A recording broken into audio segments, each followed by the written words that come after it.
I never imagined fear could break me the way it did that night, but it did. My name is Landon Price. I was 21 then, just barely holding my life together. My father had walked out when I was 12, and my mother had worked herself to the bone just to keep food on the table. By the time I made it to college in Seattle, debt was already chewing through me like rust through metal. Rent was overdue. My part-time grocery job could barely cover ramen and bus fare. Some nights I'd skip meals so I could afford used textbooks that still smelled faintly of someone else's highlighter. That's why, when I saw his profile, I didn't swipe left. Dorian Vance. Age 42 bio, seeking someone loyal. $800 a weekly allowance. No intimacy, just companionship. His profile picture stopped me cold. He was dressed sharply, blazer and all, but his face was hidden behind a rubber mask. Deep wrinkles, sagging jowls, a grotesque old man's grin like melted latex left too close to a flame. It was bizarre, almost laughable, but something about it felt wrong. Off. Still, my starving brain didn't see the mask. It saw $800. I swiped right. The match notification popped up instantly. Then a message. Dorian, hello, Landon. I've been waiting for someone like you. Me, that's quick. Hi, Dorian. Dorian, I don't waste time. You want this to work, don't you? $800 a week. No strings. Just spend time with me. I remember staring at the screen, the blue glow reflecting off the eviction notice taped to my fridge back home. Final warning, scrawled across the top in red ink. I thought about my mother's swollen feet, the cough she'd been hiding on our last call. Me. You're serious? Just hang out? Dorian, exactly. A smart young man like you should be rewarded for his company. You won't regret it. My heart thudded in my chest. The silence of my tiny dorm felt heavier than usual. The hum of the mini fridge suddenly too loud. I typed before I could overthink it. Me. Okay, when do you want to meet? Our first meeting was in public, a rooftop bar overlooking downtown Seattle. Wind whipped through the space, carrying the smell of rain and citrus from someone's cocktail. When I saw him, my breath caught. Dorian was dressed immaculately. Dark coat, gloves, crisp white collar. And that same horrifying mask, not a medical one, not subtle. The mask from his profile, the drooping, aged rubber face, eyes pale and unblinking behind the holes. I laughed awkwardly, the sound small against the city noise. Is that a joke? He tilted his head, the gesture almost bird-like. It helps me stay myself, he said softly. You'll get used to it. He paid for everything without hesitation, drinks, dinner, even the rideshare that took me back to my dorm. He never touched me, never even stood too close. He just watched, calmly, almost analytically, asking questions in that smooth, deliberate tone. Where did you grow up? What do you want out of life? And finally, what are you afraid of, Landon? Looking back now, that last question should have been the warning. Our arrangement lasted about 3 weeks. Every Friday, $800 hit my PayPal. Every Saturday night, we met somewhere new. Always in public, always with him masked. He had a way of talking that made silence feel unsafe, like he could hear the things you didn't say. Sometimes we ate in quiet, upscale restaurants where the waiters knew his name. Other nights, he'd drive me along the waterfront in his sleek black car, the city lights shivering in the waves beyond the glass. The smell of leather, cologne, and rainwater filled the air. He never once took the mask off. One night, after too many drinks, I joked, "Do you ever take that thing off? I feel like I'm talking to a mannequin." He leaned back slowly, gloved hands folding together on the table. "Not around people I care about," he said. "The mask shows me who they are, what they look like when the fear comes." I tried to laugh, but it came out hollow. His tone hadn't shifted, not even slightly. No trace of irony, no smile behind the rubber lips, just that steady voice. The night it all changed, he sent a message. "I want you to come to an exclusive gathering." Not a party exactly, more of a private get-together, with people who understand me. Every instinct in my body screamed no. The hair on my arms rose before I even finished reading. But then I thought of the tuition payment due in 2 days, the one that could decide whether I stayed in school or went home broke and humiliated. And against every voice in my head, I typed back, "When and where?" I agreed. He picked me up around midnight in his black SUV, its headlights slicing through the drizzle. The hum of the engine was the only sound as we left the city behind. Skyscrapers and neon signs bled away into empty suburbs, then into the deep, silent woods north of Seattle. My reflection flickered in the passenger window, nervous, pale, uncertain.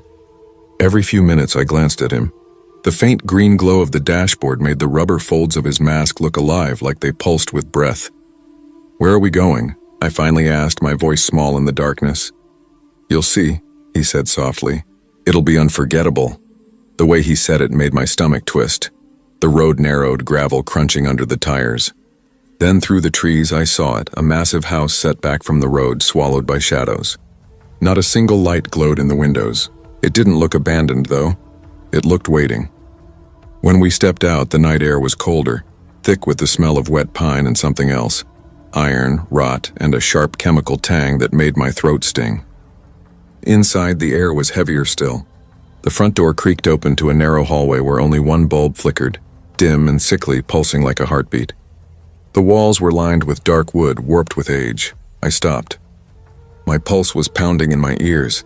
"Dorian, I don't feel right about this." His gloved hand came down on my shoulder, firm but almost tender. "Relax," he murmured. "You're safe with me." That was the last moment I felt safe. Something moved behind me. Too fast to react. Hands clamped down on my arms and throat, dragging me backward. I screamed, twisting, kicking, but they were strong. At least 3 of them. My shoes scraped against the wood and I caught flashes, black coats, leather gloves, the glint of metal. They hauled me into a concrete room and forced me into a chair. Rope bit into my wrists, into my chest. My breath came in jagged gasps. "Dorian!" I shouted. "What the hell is this?" He stood calmly in the corner, the mask glowing faintly in the trembling light. His head tilted, patient, almost curious. "Let's begin," he said softly. Then the first burn hit. A white-hot pain tore through my arm as someone pressed a heated iron rod against my skin. The smell of burning flesh filled the air. My flesh. I screamed until my throat shredded, the sound bouncing off the concrete walls. My vision blurred with tears, but I could still see him. Dorian watching from the corner, silent. His head cocked like he was studying a painting. "Do you know why I wear this mask?" he asked, his voice calm over my sobs. Please stop." "Because it lets me see who you really are," he said, taking a step closer. "When the fear takes over." The hours that followed were pure hell. They didn't just torture me, they played with me. They gave me water, whispered that it was almost over, loosened one hand, then started again. The sound of metal scraping against metal. A hammer. Nails. When the first strike landed on my finger, my scream didn't sound human anymore. But worse than the pain were his eyes behind that mask. Empty. Hollow. Like he wasn't even alive beneath it. At some point, the room fell quiet. They left. Maybe they thought I was too broken to run, but adrenaline burns hotter than fear. I tugged at the ropes until they cut into my skin, twisting and wrenching until one wrist came free. Blood slicked my hands, but I didn't care. I pulled until I was loose. My bare feet slipped on the cold floor as I stumbled into the hallway. My breath came in wet gasps. Their laughter echoed faintly from somewhere deeper in the house. I moved toward the faint light near the exit. That's when I saw it, the mask. It hung on a hook by the door, just hanging there. But for a second I swore it moved. The rubber seemed to pulse, the eye holes flexing like it was breathing, watching me. My body shook uncontrollably. Still, I forced myself forward, grabbed the doorknob and flung it open. The night air hit me like ice. My feet tore open on gravel as I ran. Every breath felt like glass slicing my throat. Branches whipped my face, blood mixing with tears. I don't remember how far I ran. Only the sound of my heart and the scream that wouldn't stop echoing in my head. By some miracle, I reached a gas station. The attendant froze when he saw me. Shirt soaked in blood, hands shredded. They called the police. At first, no one believed me. I saw it in their eyes. Crazy kid, drugs, maybe a setup. But then the medics cut away my shirt. They saw the burns, the cuts, the mangled fingers. The officer's face changed. "Tell me everything," he said quietly. So I did. Days later, they raided the mansion. When they found Dorian Vance, he was in his living room, music playing softly, swirling a glass of red wine. He was still wearing the mask. When they cuffed him, he turned toward me. And that's when I saw his real face for the first time. I expected a monster, but he looked normal. Young for his age, sharp jaw, clear skin. no wrinkles. But his eyes were exactly the same. Cold, hollow, inhuman. As they dragged him past me, he leaned close enough for me to smell the wine on his breath. "See you soon," he whispered. "He's behind bars now."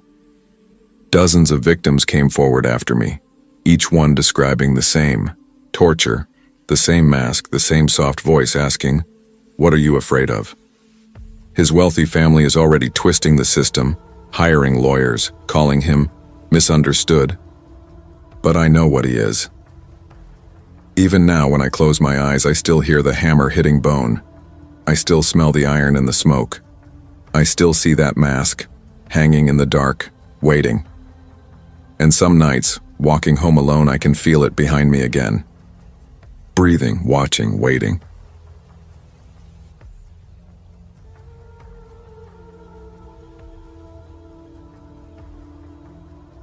I never thought I'd actually go through with it. I was a broke university student in a grimy 2-bedroom apartment, living with a roommate who paid rent late and stacked dishes until they looked like a leaning tower of mold. Between tuition, textbooks, and overpriced groceries, I was sinking. My campus job at the library barely covered utilities. I'd started counting coins from my car's cup holder just to afford ramen.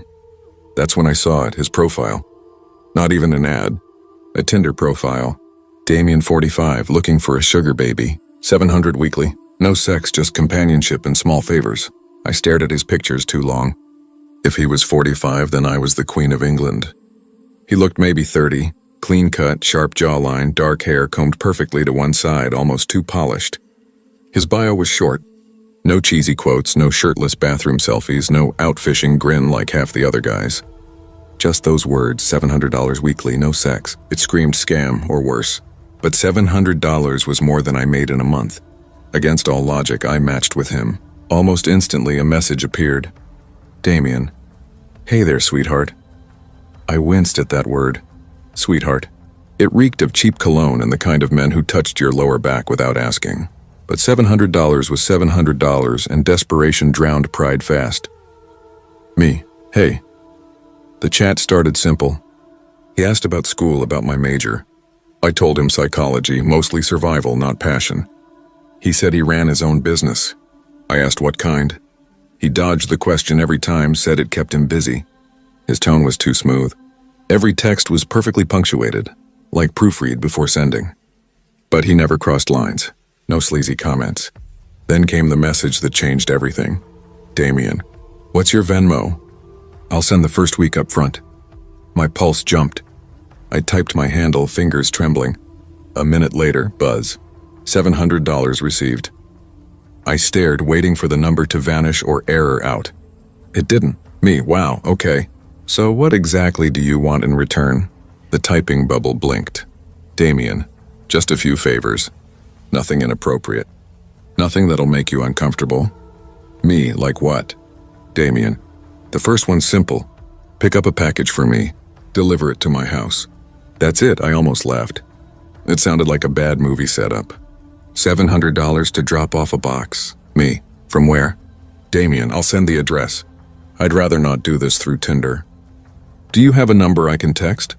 My gut whispered red flag, but broke students don't have the luxury of common sense. I gave him my number. Seconds later, a text came through from an unknown number. Here's the pickup address. Here's my house address too. I'm not home, but there's a spare key under the blue flower pot by the door. Leave the package on the living room coffee table. Lock the door when you enter and again when you leave. I reread it 3 times. Weird, sure, but he wasn't luring me to a warehouse. Me, okay, on my way. As I pulled out of my driveway, my phone buzzed again. Damien, I'm serious. Lock the door both times. Don't forget. The phrasing made my stomach twist. The pickup house was in a dying part of town. Cracked sidewalks, flickering streetlights, weeds crawling up mailboxes. His address led me to a crooked chain-link fence, the gate hanging by a single hinge. The house looked abandoned, peeling paint, boarded windows. I almost turned around. Then a figure filled the doorway. He was huge. Broad shoulders, arms sleeved in tattoos, his head brushing the top of the frame. You here for Damien's package? His voice was gravel, low and scraping. Yeah, I said, frozen on the sidewalk. Stay there. He disappeared inside. My heart pounded so hard I could hear it in my throat. The street was dead silent. No cars, no people. When he came back, he carried a small cardboard box, shoebox size, one corner darkly stained. "Pop your trunk," he said. I did. He set the box in carefully and shut it with a dull thud. "There you go." "Thanks," I managed, inching toward my car door. He paused, squinting like he was deciding something. "One more thing." My hand froze on the handle. "Watch out." I didn't reply. I got in, slammed the door, and drove. Damien's house was the opposite of that pickup shack, a mansion with perfect stone pillars, trimmed hedges, and a yard so green it looked painted on. I grabbed the package from my trunk, found the flower pot key exactly where he said it'd be, and stepped inside. The air hit me first, thick with expensive cologne and something faintly metallic. The furniture gleamed under the recessed lighting. Carved mahogany, velvet cushions, glass polished until it vanished. Everything screamed money, but too perfectly, like a museum pretending to be a home. I set the package on the coffee table. That's when I heard it, a phone ringing somewhere inside. I froze. Then my own phone buzzed. "Damien. Don't answer any calls that aren't from Marvin." My breath caught. "What?" I whispered to no one. The ringing continued, muffled but steady. Against my better judgment, I followed it down a hall into an office. On the desk, a phone, screen glowing. Incoming call. Damien. My chest constricted. I backed out slowly, left it ringing, and bolted, locking the door behind me as if that could seal whatever that was inside. That was just the first errand. The weeks blurred together after that. Drive a BMW to a park, leave it, pick up another car, meet a man named Julio at a diner, collect a locked briefcase, deliver it to a rotting house on the south side, sit with Julio for hours waiting, while Damien texted updates that made no sense but paid instantly, Venmo transfers every dollar exact. By the end of the month, I'd made $3,500. The fear dulled under the weight of that number. It was terrifying, yes, but addicting. Then one night my phone lit up at 12:04 a.m. "Damien, I need you to stay at my house tonight." 1,000, my stomach dropped. Me, why? "Damien, just follow the rules. The list will be on the dining table. Don't break them. You'll be safe." I told myself it was fine. Just one night. Just money. The house looked the same. Perfect. Too perfect. I let myself in and found the note on the dining table. Handwritten. A crystal glass holding it. Down. Rules. Lock the door when you enter. Only answer calls from Marvin. Do not turn on any faucets between 9 p.m. and 11 p.m. Do not open the door for anyone after 10 p.m. No matter what they say. If the hallway closet is open, sleep in the library. If it's closed, any bedroom is fine. The gardener comes at midnight. If he knocks on the windows, hide. Turn the TV to static and let it play all night. Do not forget this. Help yourself to the fridge. Payment in the morning. Good night. I read the list 3 times. My skin prickled. These weren't just rules, they were rituals. At 8:50, I brushed my teeth. The hallway closet stood open. Library it is. I locked every door, curled up on the velvet couch, the TV hissing static in the background. At 10:16, the doorbell rang. "It's the police." "Open up." I froze. "It's urgent. Open the door or we're coming in." Rule 4 echoed in my skull. Do not open the door. I stayed still, barely breathing. Silence. Then another ring. "It's Damien. Let me in." My blood turned to ice. He had a key. Why would he need me to open the door? For the next hour, the bell rang, voices shifting, pleading, demanding. None of them right. None of them real. Eventually, exhaustion dragged me under. When I woke, pale light filtered through the curtains. The smell of coffee wafted from the kitchen. And there he was, Damien, flipping eggs like it was any normal morning. "Morning," he said, casual, friendly. I forced a smile. He looked exactly like his photos. Too exactly, every detail sharpened, uncanny. I ate quickly, muttered something about class, and left. My hands shook the whole drive home. When I unpacked, I found the rules folded neatly in my jacket pocket. I didn't remember taking them. I reread them, heart hammering, then turned my TV to static and left it hissing all night. Do not forget this. I hadn't. My phone buzzed. Venmo $1,000 received. Then another text, Damien, I'm not in town right now. Won't be back until next week. No errands until then. My vision blurred. If he wasn't in town, who had cooked me breakfast? Buzz, unknown number. Did you forget something? Attached a photo.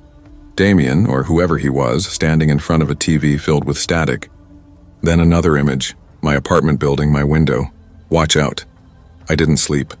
Every creak in the walls felt alive. Every gust against the window made me flinch. I kept my phone clutched tight, waiting for another message. When the knock finally came, soft, deliberate, right against my bedroom window, I didn't scream. I just sat there shaking, praying the rules hadn't followed me home.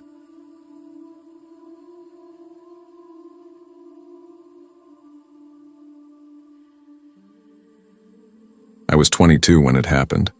I wasn't naive, just desperate. Life had already shown me how cruel it could be. Bills piled like bricks I couldn't climb over, and my part-time cafe job barely kept me alive, let alone covered rent.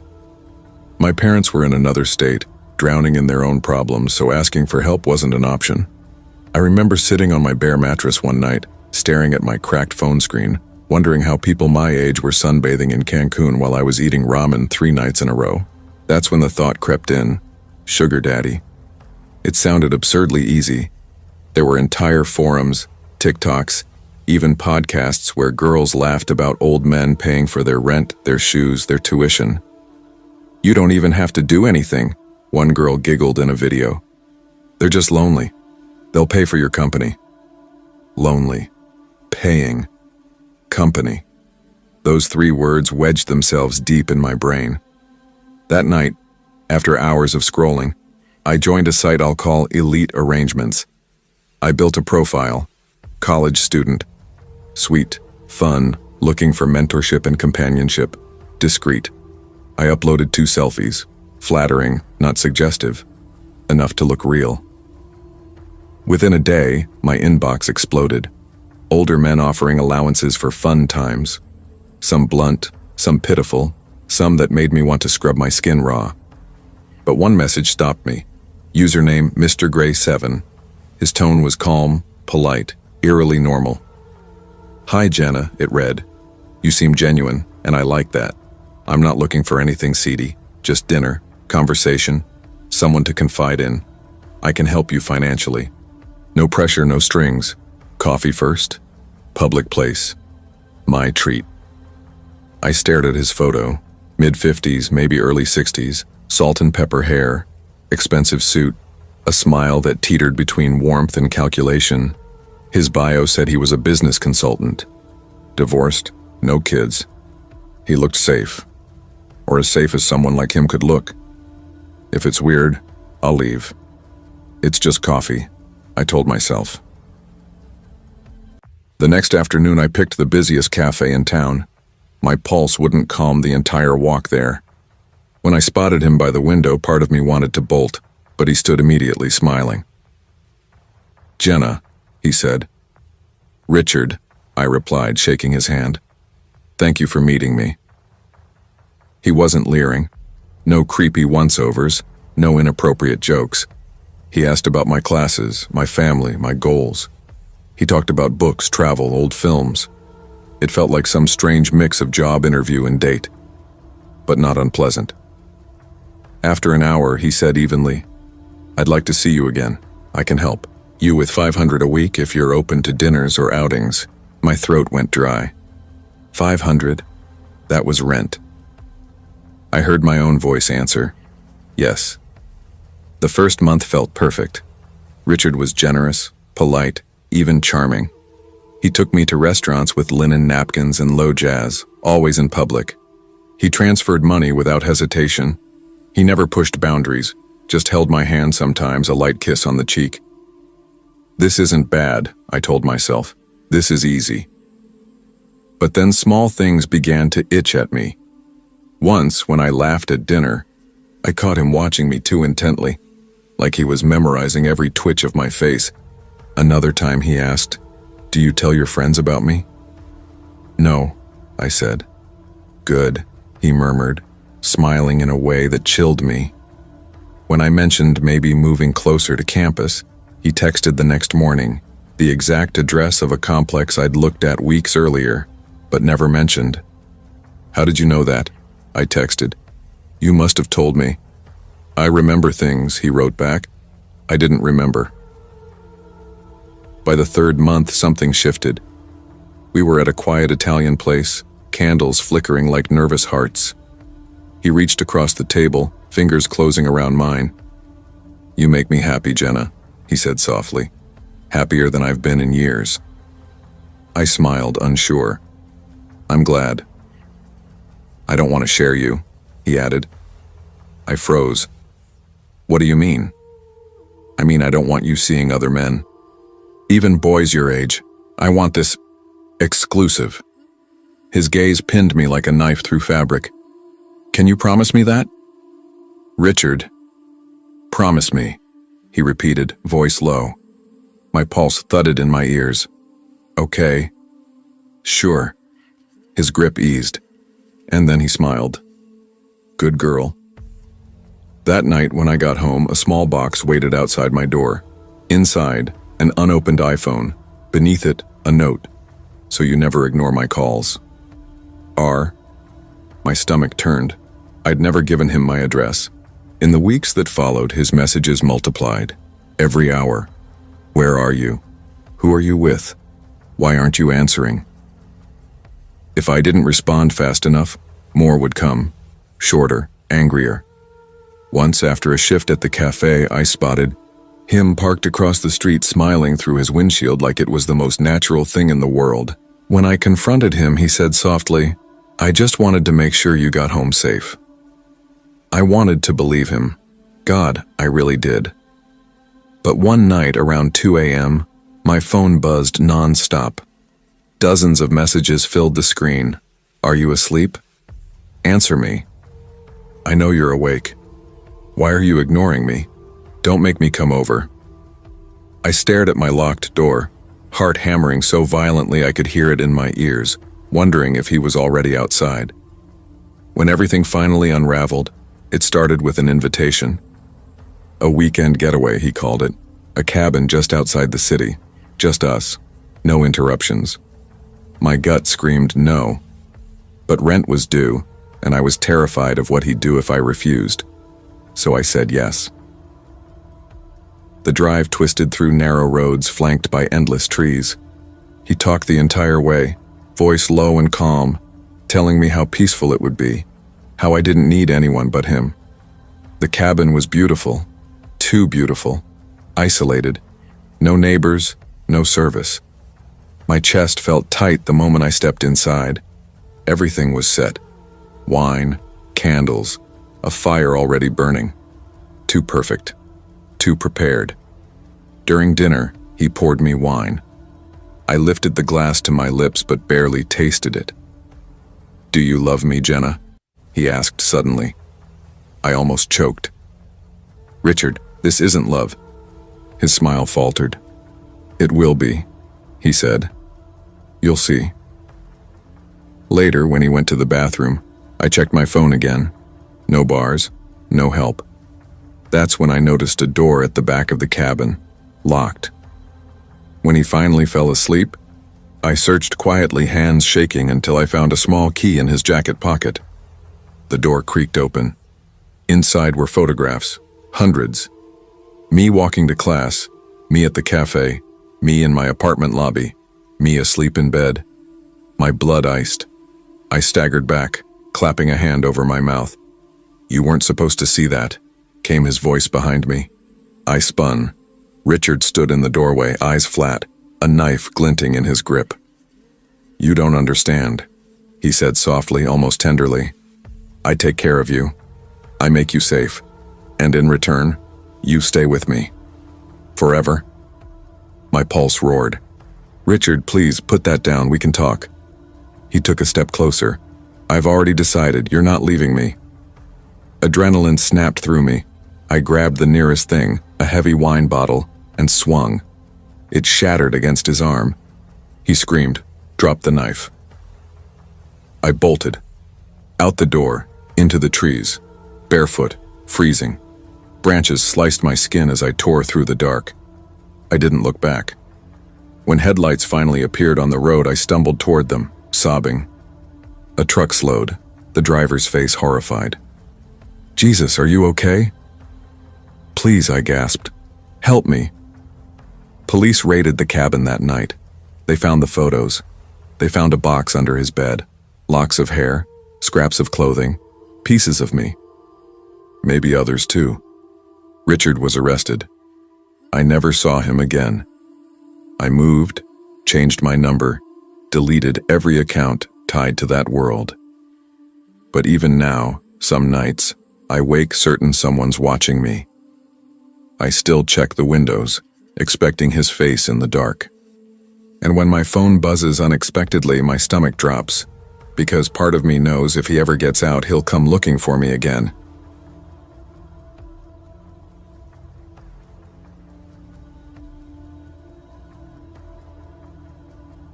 I never thought I'd give online dating another chance.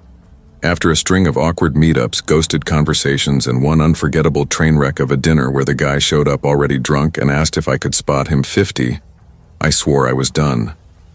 But loneliness, real bone-deep loneliness, has a way of slipping in when you least expect it. My name's Lena Graves. I'm 26 and live alone in a small apartment near the harbor in Portsmouth, New Hampshire. Nothing fancy, peeling paint, thin walls, a leaky faucet, but it's mine. Just me and my cat, Juniper. I work as a copy editor for the Portsmouth Chronicle, a job that barely covers rent but at least keeps me busy. My friends have drifted into their own lives, married, pregnant, overworked, and somewhere between quiet dinners and Netflix nights, the silence in my apartment started to feel heavier. So, one night after too much wine and too little sleep, I downloaded a new dating app that claimed to be for serious connections. Usually, that translated to middle-aged men flashing watches, yachts, and promises. I laughed, scrolled, and almost deleted it until I matched with him. Marcus Holloway. 42. His profile felt different. No gym selfies. No filtered smiles. Just crisp photos. Him in tailored suits. A black Labrador at his side. A restaurant table gleaming with wine glasses. He had sharp cheekbones, dark hair streaked with silver, and eyes that looked right through the lens. There was something about that gaze, unsettling yet magnetic. His message came almost instantly. "You're stunning. I'd like to take you somewhere nice." No games, no pressure, just dinner and conversation. I should have ignored it. Every instinct told me to, but I didn't. Something inside me, some lonely, curious part, whispered that maybe this one could be different. He picked the restaurant, Harbor House, an upscale waterfront place I'd only ever walked past, pressing my nose to the glass like a kid. When I arrived, the place was unnervingly quiet. Soft piano music played from hidden speakers, the air perfumed with salt and lemon butter. The maitre d' greeted me by name. "Good evening, Miss Graves. Mr. Holloway is expecting you." I blinked. "He already told you my name?" "Of course," the man said, smiling tightly. "This way, please." The dining room was nearly empty except for one round table in the center, lit by a single pendant lamp. Marcus sat there alone, a glass of red wine before him. He looked exactly like his pictures, polished, poised, composed. "Lena," he said, standing as I approached. His voice was deep, precise. "You're even lovelier in person." Heat rushed to my face. "Thank you. This place is, wow, really fancy." He shrugged slightly. "I like privacy when I eat." "I booked the room." That made me pause. "You booked the whole room?" "Of course." His tone was casual, but something about it didn't feel casual at all. The waitstaff glided around us like ghosts. Quiet, efficient, expressionless. They never spoke unless Marcus gave a subtle nod or lifted a finger. "You didn't have to go through all this trouble," I said, trying to laugh it off. "For you?" He held my gaze. "I did." The way he said it made my pulse quicken, not with excitement, but something colder. I smiled, forced. "You're making me feel like a specimen in a lab." He didn't blink. "You're perfect. Exactly what I wanted." The words slid over the table like ice. I laughed softly to diffuse the tension, but something in his stillness unnerved me. I talked too much, probably. About my job, about Juniper, about my horror movie obsession. Marcus listened intently, barely moving, his expression unreadable. No smile, no frown. Just that fixed mask of attention that made me feel both seen and dissected. Finally, I lifted my glass with a teasing grin. "So Marcus, be honest. Are you secretly a doomsday robot?"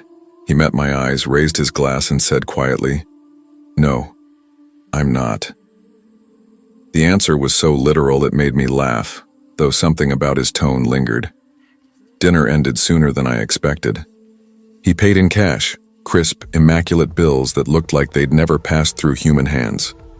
I don't know why, but that small detail made my stomach twist. When we stepped outside, the night air was damp with sea breeze and mist. I surprised myself by asking, "Would you like to come over?" His reply was instant. "Yes, I'd love that." He followed me to the lot where his sleek black car gleamed under the streetlight. I hesitated, then said, "Actually, let's take mine." My sedan looked pathetic next to his, but I needed that control, however small. He didn't argue, just opened the passenger door and settled in. His movements were smooth, deliberate, too deliberate. During the drive, I kept stealing glances at his hands folded neatly in his lap. They were pale, cool when I brushed against them, almost stiff. Not lifeless, just restrained. We kissed outside my apartment door. His lips were soft but calculated, every motion measured. It was the kind of kiss that felt studied, like he'd practiced it 1,000 times on air. Then suddenly, flash. A burst of white light flooded the porch. I gasped and jerked back. "What the hell? Who's that?" Marcus didn't even flinch. He turned his head slowly toward the light and said, calm as ever, "That's what I'd like to know." I looked up and froze. Standing in the doorway across the hall was Mr. Rowan, my neighbor. Late 60s, soft belly, hair thinning like snow on stone. He'd always been there, hovering near his apartment door, pretending to check his mail or sweep the floor whenever I passed. But now he wasn't pretending. He was standing perfectly still, a flashlight pointed straight at us. Its beam cut through the dark like a blade, landing squarely on Marcus's face.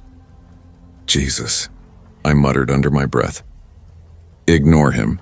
He's just weird." Marcus didn't respond, but the way Rowan's eyes locked onto him made my stomach twist. This wasn't simple nosiness. He wasn't watching me. He was studying him, the way Marcus had studied me all night. Inside my apartment, Marcus's voice was calm but firm. "Turn the lights off." The words weren't a suggestion. They were a command, quiet but absolute. I hesitated. "It's kind of late for—" "Please." Something about the tone made my body obey before my brain caught up. I switched off the lamp.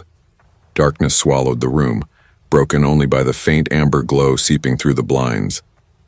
Marcus's hands found my waist. His touch was cool, deliberate, almost rehearsed. He spun me around, playful on the surface but precise. Too precise. His movements felt engineered, like choreography rather than passion. When we fell into bed, it was raw, consuming, disorienting. He was strong, inhumanly strong, but controlled every motion exact. I drifted off in his arms, exhaustion and unease wrapping around me like twin vines. Then came the creak. I opened my eyes. My apartment was tiny, so every sound had a weight to it. Pipes groaning, walls shifting, but this was different. Slow, deliberate. Footsteps. "Marcus," I whispered, shaking him gently. He didn't move. His breathing was steady, unnaturally even, like the rhythm of a machine. The doorknob turned. A sliver of light spilled through the crack, cutting across the floor and onto the bed. My heart slammed against my ribs. Rowan stood in the doorway. His eyes were wild, and in his trembling hand glinted a knife. The light caught the blade, a thin shimmer of silver that made my skin crawl. "Mr. Rowan?" My voice cracked. He stepped in, face twisted, not just with anger, but terror. "Get away from him," he hissed. "Wait, what are you—" Before I could finish, he lunged. Marcus shot up instantly, like he'd been awake the whole time. The two collided with a sound that split the room. A violent animal struggle. Furniture toppled. The lamp crashed to the floor, shattering in sparks. I stumbled back, clutching the duvet to my chest. Rowan's knife plunged into Marcus's shoulder. I gasped, waiting for blood. But what came out wasn't red. It was black. Thick tar-like fluid oozed from the wound, glistening under the hallway light. It didn't drip, it crawled, sliding across his skin in syrupy strands. My knees went weak. What the hell is that? Marcus staggered. The light seemed to weaken him, draining him. His movements became jerky, sluggish, as if something inside him was misfiring. Rowan roared, a sound far too fierce for a man his age, and drove the knife again. Once in Marcus's chest, once into his eye. The second strike made a sound I'll never forget. A wet, mechanical crunch. Marcus fell back against the wall, then crumpled to the floor, limbs twitching once before going still. His face remained eerily calm, even in death. Rowan dropped the knife, panting hard, his face glistening with sweat. His eyes darted to me. Without a word, he reached into Marcus's jacket, pulled out a folded paper and tossed it toward me. My hands shook as I opened it. Eliminate Lena Graves. For a moment, the world went soundless. Me? I whispered. Why me? My voice broke. Who are you? Rowan's hand trembled as he lowered the flashlight. His voice came out cracked, uneven. I'm your father, Lena. And that thing, he pointed at Marcus's lifeless body, wasn't a man. He was sent to kill you. The words barely made sense. I stumbled after him barefoot across the hall. His apartment smelled of dust and stale coffee, but what I saw froze me completely. Every wall was covered with photos. Of me. Childhood birthdays. School pictures. Me at the fair with my mom. College graduation. Dozens I didn't even know existed. My mother's face appeared in several, smiling, alive. My throat closed. How do you have these? Tell me everything. Who are you, really?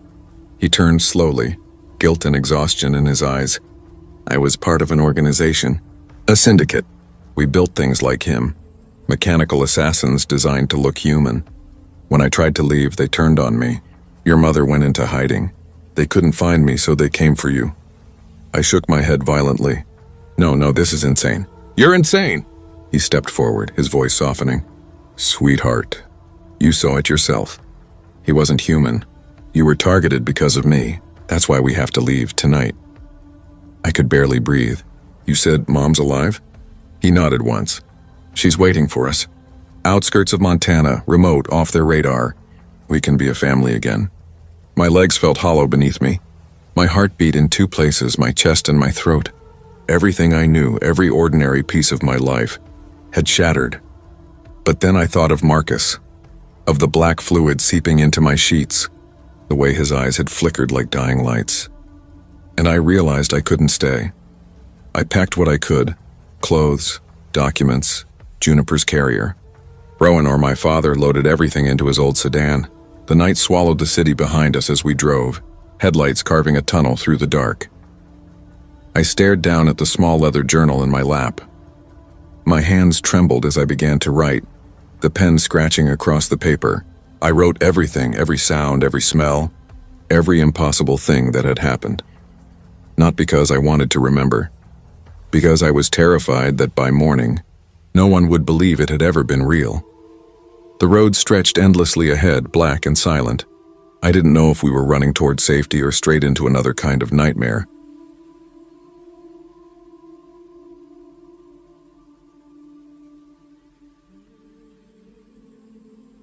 I never imagined a single swipe on a dating app could twist the trajectory of my life so completely.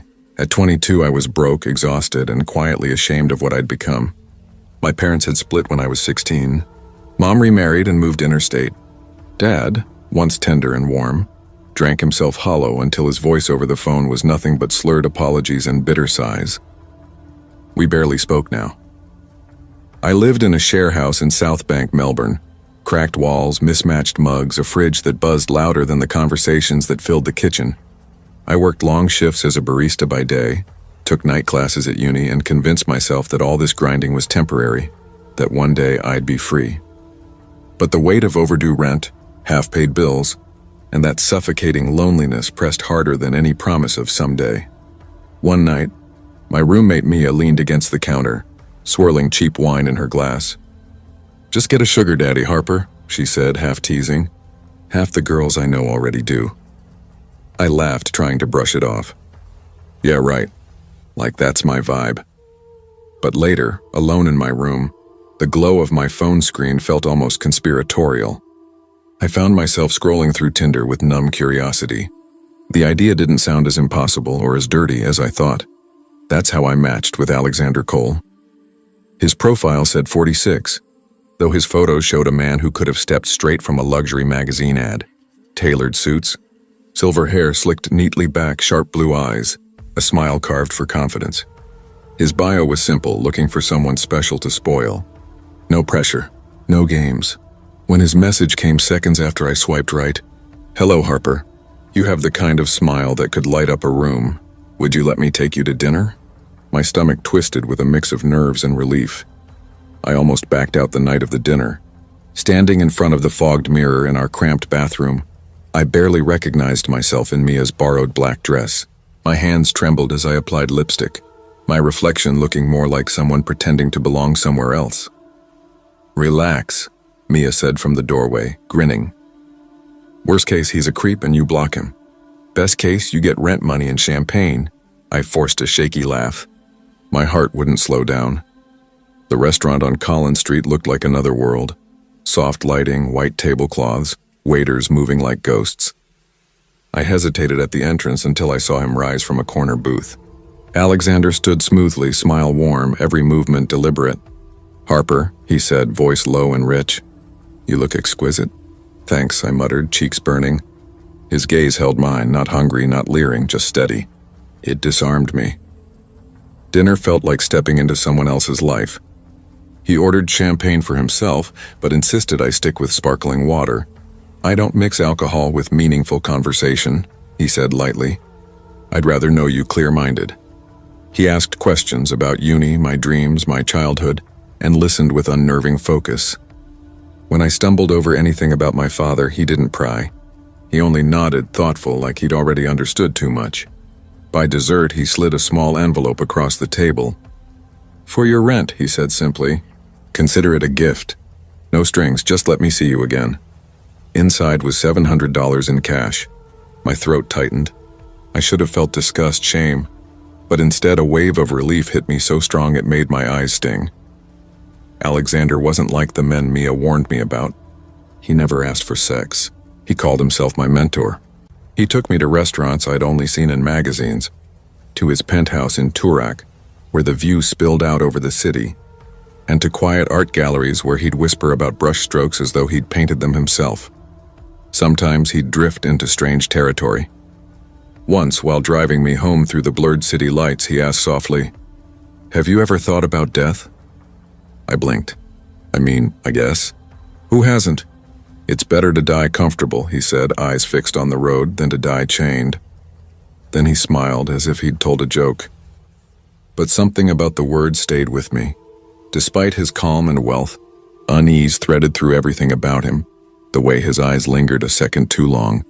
The way his hand brushed my shoulder a moment too late to be accidental. Still, I stayed. Because I needed him.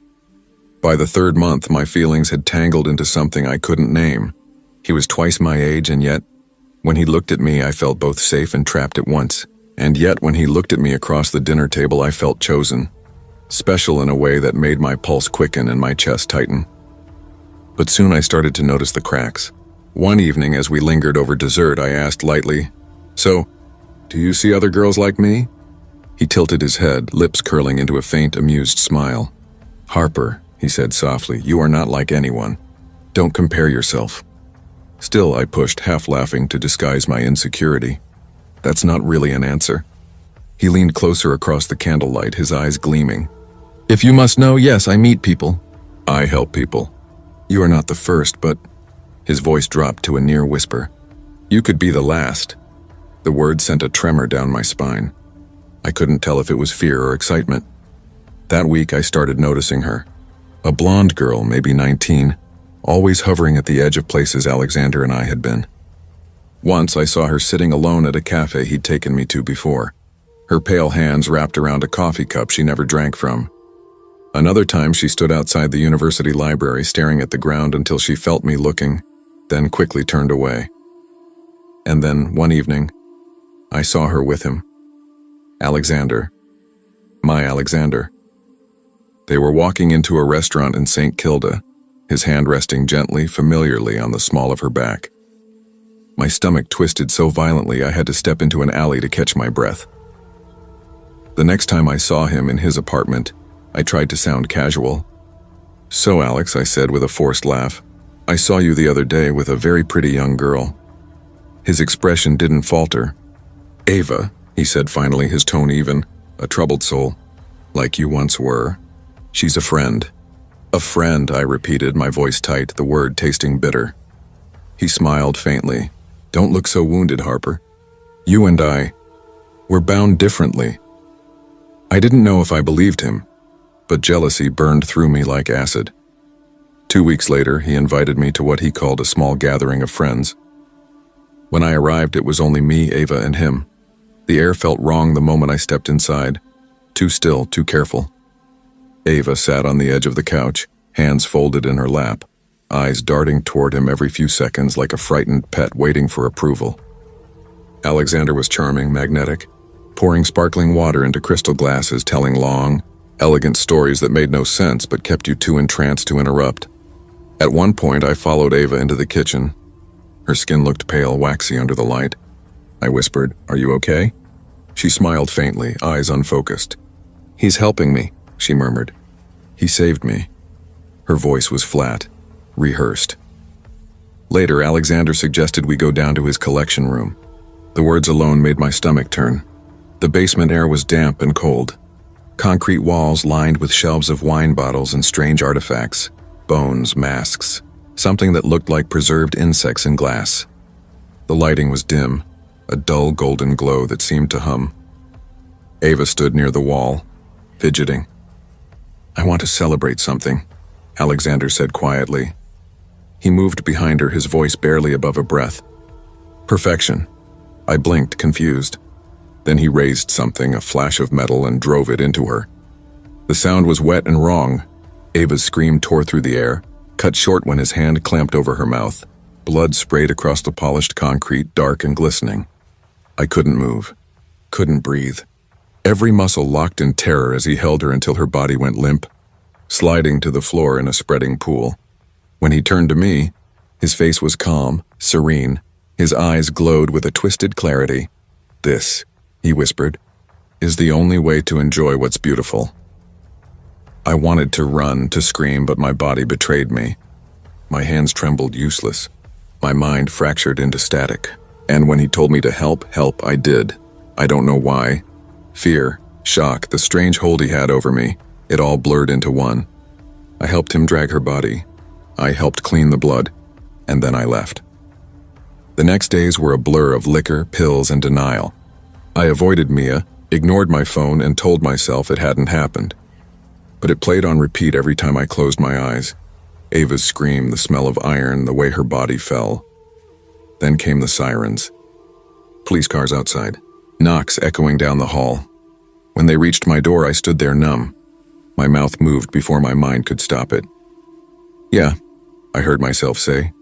"I helped hide the body." The officer froze, eyes wide. I wasn't sure if I'd actually spoken out loud or just thought it. Months later came the trial. The newspapers splashed his name across every page. Alexander Cole, 47, financial advisor, accused of murder. They wrote about Ava's body, found in a landfill sealed in a freezer first. They wrote about me, the student companion, the girl too entangled to pull away. In court, he looked at me once, just once, and in that brief glance I understood. You will never be free of me. Even now I still wonder, was I his victim or his accomplice? Some nights I scroll back to that first Tinder message. The words still glow on the screen like a curse. Would you let me take you to dinner? And I still don't know if I ever had a choice.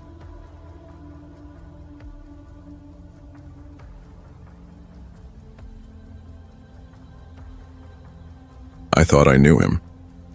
I was 67 years old when it happened, and after 44 years of marriage, I truly believed there was nothing left in the world my husband could do to surprise me. Marriage, after all, is built on routine. You learn the rhythm of another person's existence, the sigh he lets out when he's tired, the quiet grimace that flickers across his face when his knees ache. The little habits that become as familiar to you as the beating of your own heart. That's why the changes, small as they were, didn't sit right with me. A new cologne, sharp and synthetic, the kind a man half his age might wear. A smile that lingered a second too long after a text message. The quiet click of his phone being placed face down on the table, screen hidden. I told myself I was imagining things, that suspicion was unbecoming in a woman my age. After all, Martin and I had survived raising 3 children, 3 mortgages, and every storm life could conjure. He was my partner, my anchor, my constant. But sometimes your instincts whisper the truth long before your heart can bear to hear it. It started with Sierra Daniels. Martin was a psychiatrist, an old-school type, the kind who still used a fountain pen and kept leather-bound books. He'd actually read lining the mahogany shelves of his office. He'd always been generous with his time, especially with struggling parents. If someone couldn't afford the full fee, he'd wave a hand and say, "We'll sort it out later." That was the man I knew.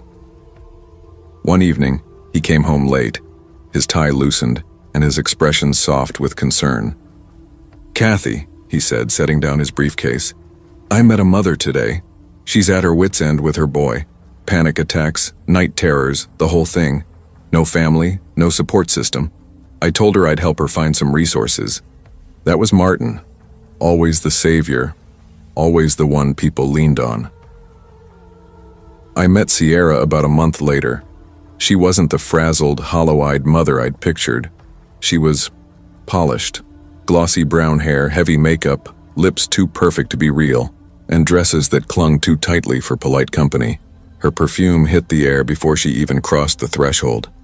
Her chest, well, it arrived in the room before the rest of her did. "Thank you, Dr. Bain," she said that first night we invited her to dinner, her voice honey-thick, her eyes locked on my husband's face. "I don't know how I'd manage without your help." Martin practically glowed under her praise, smiling like a schoolboy basking in the approval of a favorite teacher. At first I believed him. I believed her. He'd spent his entire life helping people. Why would this be any different? But the story began to fray around the edges. The mysterious son she'd spoken of was never mentioned again. Whenever I asked about him, Sierra's responses grew vague. "He's managing," she'd murmur, quickly changing the subject to something frivolous. Then came the late nights. The hushed phone calls taken in the hallway. The faint tremor in his voice when he said, "I'll be home soon."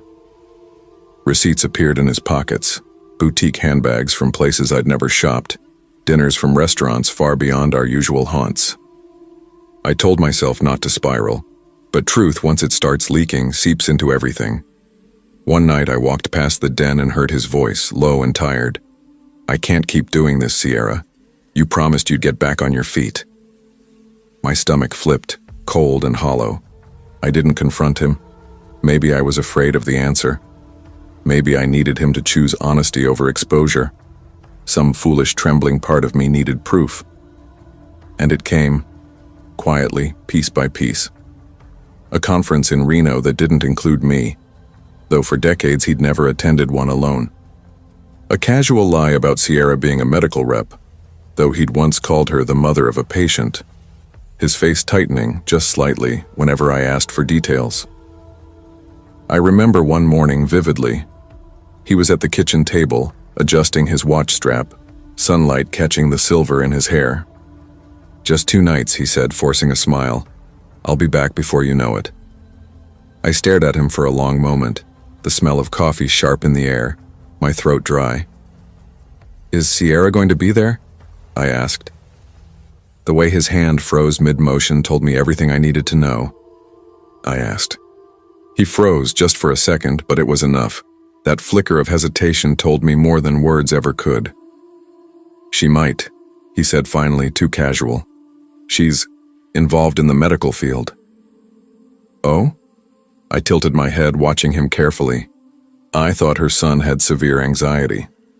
"He does, and ADHD. He's on the spectrum." I leaned forward, heart thudding. "I thought you said it was panic attacks." His eyes snapped up, caught in the web of his own contradictions. For a moment, neither of us spoke.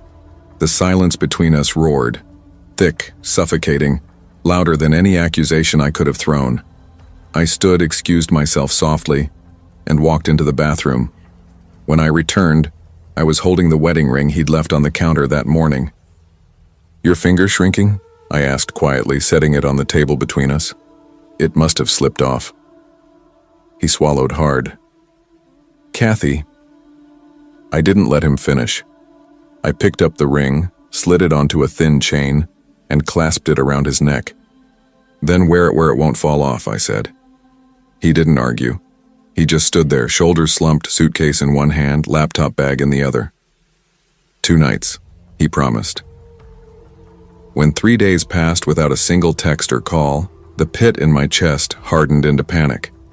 I called his phone over and over, straight to voicemail. By the 4th day, my fingers shook as I dialed the police. 2 days later, a detective showed up at my door. Tall man, graying temples, a gravelly voice that scraped the edges of my bones. "Mrs. Bain," he said, removing his hat gently, his eyes carrying the weight of what he was about to say. "We found your husband's body." The world thickened, slowed to syrup. They'd discovered him in an abandoned sedan off a dusty highway outside Reno, bludgeoned, his head wrapped in a towel, soaked through with blood. "It wasn't random," the detective said quietly. "This was personal." The investigation stripped away every comforting lie I'd built my marriage upon. Sierra wasn't a struggling mother. She wasn't a medical rep. She was an ex-adult entertainer whose career had crumbled into escort work and scams. Martin had started out helping her, paying rent until she got back on her feet. Then came the credit cards, then jewelry, then expensive handbags from boutiques I'd never seen. He told himself he was being kind, noble even. But she had him on a leash, and she knew exactly how to yank it. When he finally tried to cut her off, she snapped. Hotel security footage showed them in a hallway, Martin's voice rising, his hand slashing the air in anger. "You're a parasite," he shouted. "I'm done." But Sierra didn't take rejection lightly. She called her ex-boyfriend Eddie Vance, a man whose rap sheet stretched longer than the highway where they left Martin to die. Together, they plotted revenge. Eddie brought the tire iron, Sierra brought the rage. Witnesses saw them waiting in the hotel parking lot. When Martin walked out, suitcase in hand, they moved, fast, deliberate. According to Sierra's confession, Martin begged for his life. He promised to help her again to make things right, but Sierra had already decided how it would end. "Make it messy," she told Eddie, and he did. When the police arrested her, she didn't look broken or sorry. Her mugshot showed her smirking as, if this were just another mild inconvenience, another performance. Eddie took a plea deal, 30 years. Sierra, convicted of first-degree murder, will never walk free again. And me? I live with the image of Martin's final moments, alone, afraid, realizing too late the cost of his choices. There's one detail that both destroys and comforts me. When they found him, his hand was clutching the ring I'd strung around his neck. Maybe he thought of me in those last seconds. Maybe he wished he'd chosen differently. I'll never know. But I do know this. Even the brightest minds can go blind under desire. Even the strongest marriages can splinter beneath the weight of secrets. And monsters don't always crawl out of dark alleys. Sometimes they walk right through your front door, wearing perfume and a smile.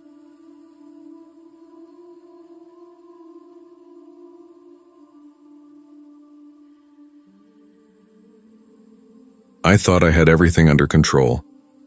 I was 23 then, a student at Mountain Valley University in Colorado. On the outside, I looked like any other college girl, juggling classes, friends, exam stress, and dreams of a better life. But underneath, there was a side of me I didn't talk about. I was a sugar baby. It hadn't started as some glamorous, glitter-coated fantasy. I never cared about designer bags or rooftop dinners. It started because I was drowning. Tuition, rent, groceries, everything kept piling up. My scholarship barely covered half. My part-time shifts at the campus cafe helped, but not enough. I was always exhausted, constantly choosing between textbooks or electricity. One night sophomore year, my roommate laughed while scrolling through her phone. You know some girls get sugar daddies, right? They just hang out with old guys and get paid. She grinned. I saw on TikTok, some get their tuition covered. I snorted. Yeah, right. Like that's real. But the thought clung to me. Later that night, lying in the dark, I searched it up. And there they were, dozens of websites built just for that. It felt wrong, risky, but also magnetic. My bank balance was bleeding out, and the idea of finally breathing again, even briefly, was impossible to ignore. I told myself I'd stay smart. I wasn't selling myself. I'd make rules, draw lines, stay in control. So I made a profile. Nothing explicit, just me in a simple black dress, smiling softly, a short bio, ambitious student seeking mentorship and support. The messages flooded in. Some were revolting right away. $500 for pics. Looking for someone submissive, no limits. I blocked them fast. Others sounded more polished. Men calling themselves professionals, generous, successful. Dinner dates, travel companions, allowances for friendship. It was dizzying. I started slow. My first arrangement was with a divorced lawyer in his 50s. All he wanted was dinner twice a week and conversation. $600 a month. He was polite, distant, almost fatherly. Then came others. Some kind, some arrogant. I learned to read the tells, the needy ones, the angry ones, the dangerous ones. I learned to walk away before they turned, and I kept repeating it like a prayer. I'm in control. Then came him. His name on the app was Victor Hale. His photos were sharp, gray suit, glossy black BMW, a gala background with champagne flutes. His bio read, entrepreneur, traveler, lover of art and ambition, seeking someone intelligent, driven, and discreet. He stood out immediately. His first message wasn't crude. I admire how focused you are on your studies, Victor. Ambition is the most attractive quality in a woman. I stared at it, not the usual sleaze. I typed back carefully, me, thanks. He replied almost instantly. I'm looking for mutual respect. I enjoy mentoring women who know what they want. Financial support is part of it, sure, but I want something genuine. A bond, not just a transaction. Something in the way he wrote, measured, articulate, confident, disarmed me. Over the next few days, we talked nonstop. He asked about my major, my family, my plans. He said he admired my independence. He said I deserved peace, not anxiety over bills. And part of me believed him. When he finally suggested meeting, my stomach tightened. Most men picked crowded restaurants or hotel lounges, but Victor wanted privacy. Too many eyes in public, he wrote. Discretion matters for both of us. He suggested a quiet park near Lakewood, on the edge of the city, late at night, when no one would be around. I hesitated. Every instinct told me it was wrong, but he kept reassuring me. You can trust me. I've done this before. You'll be safe. And like an idiot, I convinced myself he was right. It was a Tuesday. I'd just flown back from visiting my parents, my grandmother's funeral still clinging to my clothes like the scent of wilted flowers. My emotions were raw and my mind felt hollow with exhaustion. I kept telling myself that meeting Victor would be straightforward. Just a conversation, nothing more. Another careful step toward steadying my finances. I packed my bag with deliberate care. Wallet, keys, pepper spray, phone. I even shared my location with a friend, a small insurance, though I lied about where I was actually headed. When I reached the park, it was almost midnight. The air cut against my face and the grounds were empty in a way that made every sound feel enormous. The silence had weight. Even my footsteps felt loud and conspicuous. Then I saw him. Victor leaning against a sleek black sedan that looked expensive and strangely out of place in the worn lot. He was bigger than I expected, broader across the shoulders, and his stance was rigid. His face gave nothing away. "You must be Claire," he said smoothly, the fake name I'd given him on the app falling from his lips as easily as if it were real. "Yeah," I managed, forcing a smile. "Long night," he murmured, opening the passenger door. "Come on, let's talk somewhere private." That should have been my first alarm. The lock clicked when the door shut and the sound made my heart beat faster. At first he seemed ordinary, asking where I'd grown up, whether I lived alone, whether my family knew my whereabouts. Casual questions, but the way he probed felt too close, invasive. "No," I said firmly when he pressed about my parents. He smirked then, his eyes catching light. "Secrets are good," he said. "Makes this more exciting."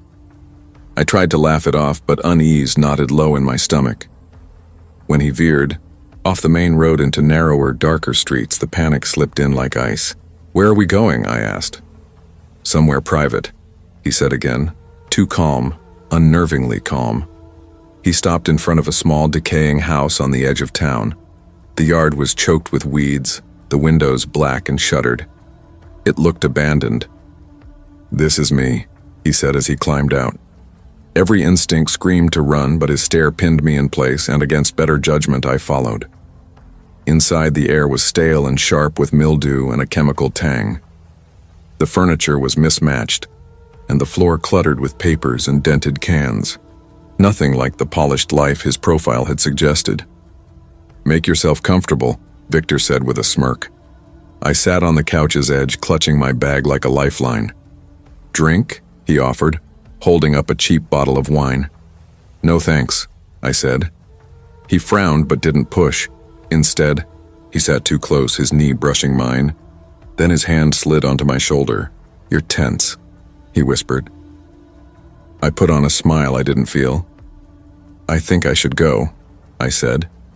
His smile evaporated.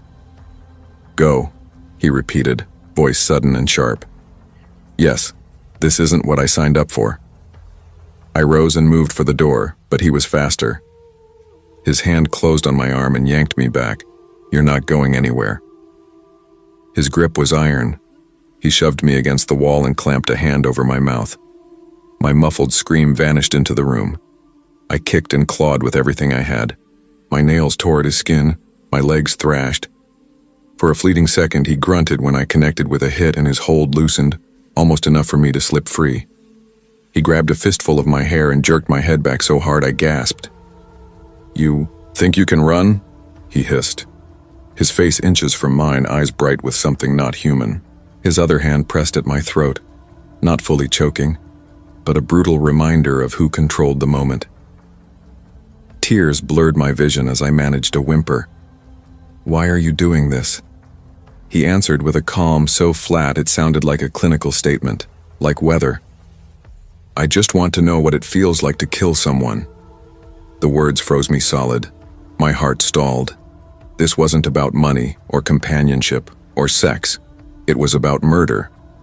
What followed was a chaotic, violent blur, struggling, screaming, fighting for air until my body slumped under the effort. My mind clawed for escape, but his strength was monstrous. The last clear thing I remember was his eyes. Empty, distant, detached, as if I were nothing more than an experiment. I thought I was in control, but I never was. The next morning, Claire Matthews, a 23-year-old student, was reported missing. Her friends said Claire had flown back late that night and never returned home. Days later, police found remains in a fire pit behind an abandoned house. The man known online as Victor Hale was arrested after digital forensics tracked his messages. His real name was Aaron Mitchell. When questioned, he showed no remorse, repeating the same cold sentence he had said to me. I wanted to know what it felt like to kill someone. He was sentenced to life in prison without parole. But none of that changes the truth. Claw's story ended in terror because she thought she was in control.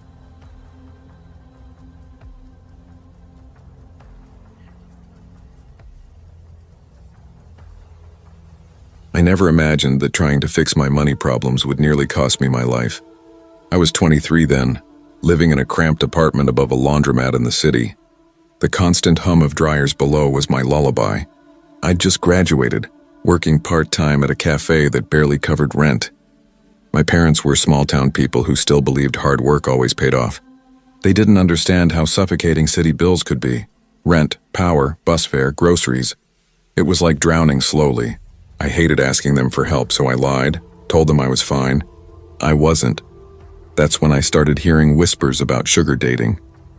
Girls my age bragged about sites where rich men paid just to talk, dine, or spend time together. Some claimed they made thousands without doing anything more than smiling over dinner. A few flaunted designer bags and new cars, their tuition magically handled. I was skeptical, but the idea sank its claws in me. Could it really be that easy? Could money just appear if I played the part of some spoiled girl? I told myself I wouldn't cross any lines. Maybe just texting, maybe coffee. That lie was enough to quiet the shame.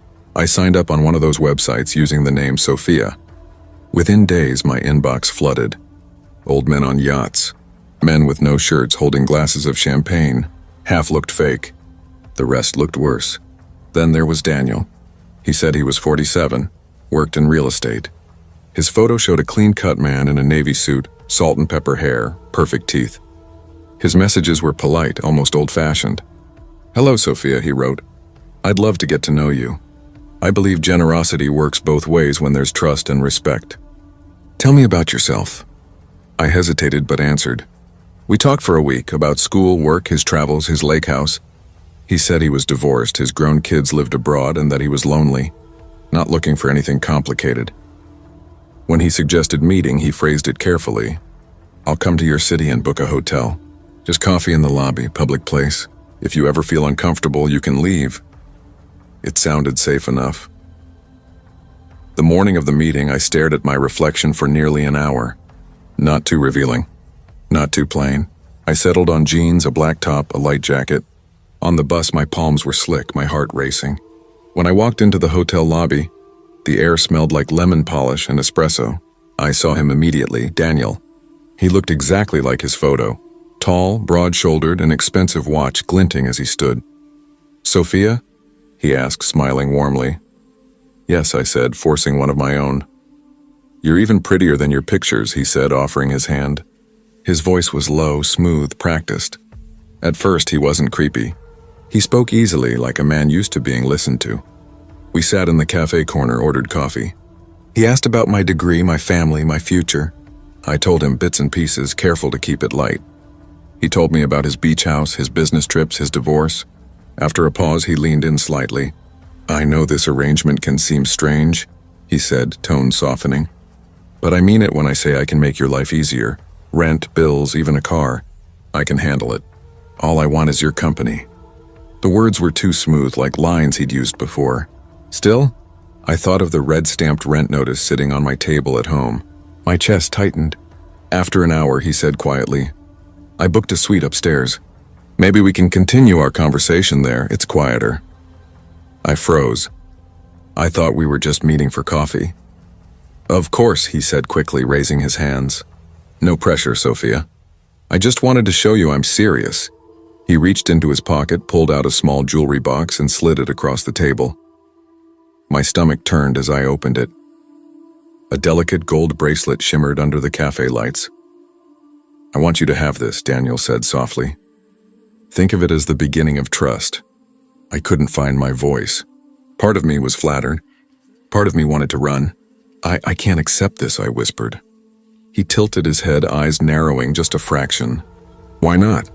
His smile faltered, the charm thinning. "It's nothing compared to what I'm willing to give you," he said softly. I tried to steady my voice. I don't think I'm ready." That's when his eyes changed. The warmth drained from them, leaving something cold and razor-sharp beneath. "You don't trust me?" he asked quietly. "No, it's not that." "Then come upstairs," he cut in. "No one's forcing you to do anything. Just spend the evening with me. I'll pay you $300 just to stay. No touching if you don't want it. Just let me hold you. That's all." My breath caught. I really should go," I stammered, standing up. His chair screeched harshly against the marble floor as he stood too. Heads turned briefly, but his voice stayed low enough for only me to hear. "Don't walk away from me," Daniel said, the warmth in his tone gone. I froze, pulse hammering. There were people nearby, the hum of conversation filling the lobby. Yet something in his gaze made my skin crawl. His jaw flexed, his hands clenched at his sides. "You think you're better than me?" he hissed. "No, you little girls come here wanting money, acting innocent. Do you have any idea how many of you I've met? And now you want to run after I drove 3 hours for you?" His face was so close I could smell the faint bite of mint and coffee on his breath. His eyes were burning, steady, unblinking. "I'm leaving," I said, forcing each word. I grabbed my bag. He slammed his hand down on the table, the sound sharp and explosive. People turned, startled. "You think you can just use me? Take my attention, my gifts, and walk away?"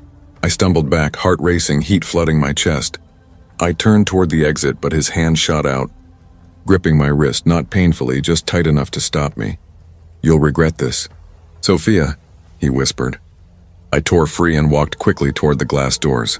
I didn't run. I didn't want to give him the satisfaction, but every step burned like walking through fire. Outside, the air hit cold and sharp against my face. His car wasn't there, but I felt him, that gaze, that presence, watching. That night, my phone buzzed. Unknown. Ungrateful. "You'll pay for embarrassing me. Don't think you can hide. I know where you live." I blocked every number, but new ones appeared like weeds. My stomach dropped every time my phone lit up. 2 days later, on my way to class, I noticed a black SUV parked across from the campus gate. My breath hitched. Through the windshield, Daniel, sitting still, sunglasses hiding his eyes, staring dead ahead. I ducked inside the nearest building and didn't leave for hours. When I finally slipped out the back door, the SUV was gone. But after that day, he was everywhere. Outside the cafe where I worked, parked across from my apartment, sometimes idling near the grocery store. He never approached, just watched. I kept telling myself I was imagining it. But the messages, those damn messages, proved I wasn't. One evening, as I fumbled with my keys, I heard footsteps behind me. My blood turned to ice. I turned, and there he was under the street lamp, smiling faintly. "Why are you doing this?" I shouted, voice shaking. He tilted his head, that smile barely moving. "Because you made me look like a fool," he said quietly. "And I don't forgive that." My fingers trembled as I jammed the key into the lock, swung the door open, and slammed it behind me. I pressed my back to it, gasping. He didn't try to follow, but his laughter carried through the thin wood. Low, deliberate, it echoed in my ears all night. Months later, I saw his face again on the news. Local businessman arrested for the murder of 21-year-old college student Emily Hart. She'd met him through the same website. The anchor said he'd lured her with promises of money, then strangled her. Neighbors claimed they'd seen young women coming and going from his house for months. He'd had prior assault reports, none that ever stuck. I sat frozen, shaking so hard my mug slipped from my hands. That could have been me. Even now, I wake up in the dark, heart pounding, hearing his voice whispering from the corner of my room. "Just let me hold you." I deleted the site. Deleted everything. But the fear stayed. To this day, I avoid black SUVs. And to this day, I wonder if I'd gone upstairs that night, would I have survived?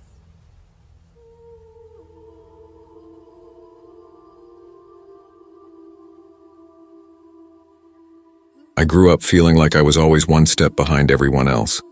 My body never fit the mold, the kind you saw in glossy magazines or those endless reels of girls with perfect lighting and perfect angles. I was thick in every sense, hips, arms, thighs, and before I even understood what beauty standards were, I was already branded fat. My father was gone before I could ever remember what his voice sounded like. And my mother, though present, had her own way of cutting deep with words sharper than knives. The mirror became my quietest enemy. By my early 20s, I'd mastered invisibility. Baggy hoodies, oversized jeans, long sleeves even in July.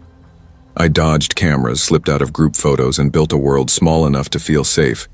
Just me, my phone, and my notebooks.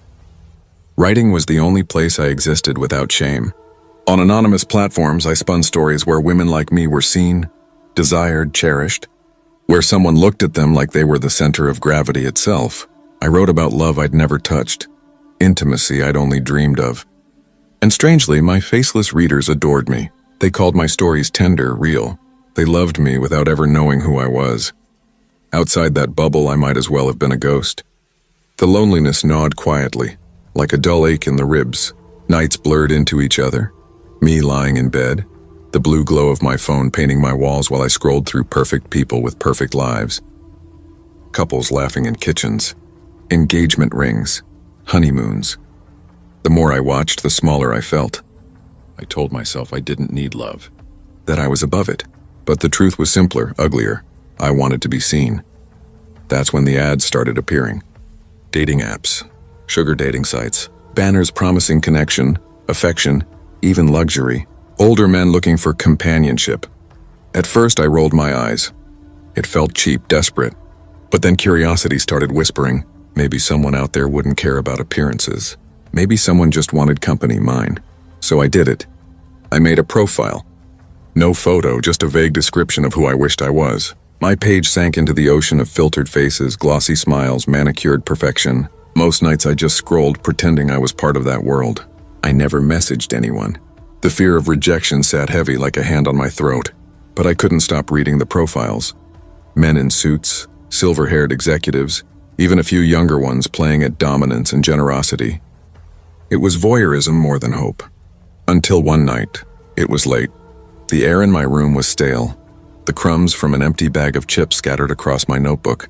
My phone buzzed, ping, a new message from someone named Daniel Pierce. Hi, it said. I actually blinked, certain it was a glitch. No one had ever messaged me first. My heart stuttered as I opened his profile. He was handsome, sharp jaw, warm eyes, the kind of smile that looked practiced but kind. Early 40s, salt beginning to touch his hair.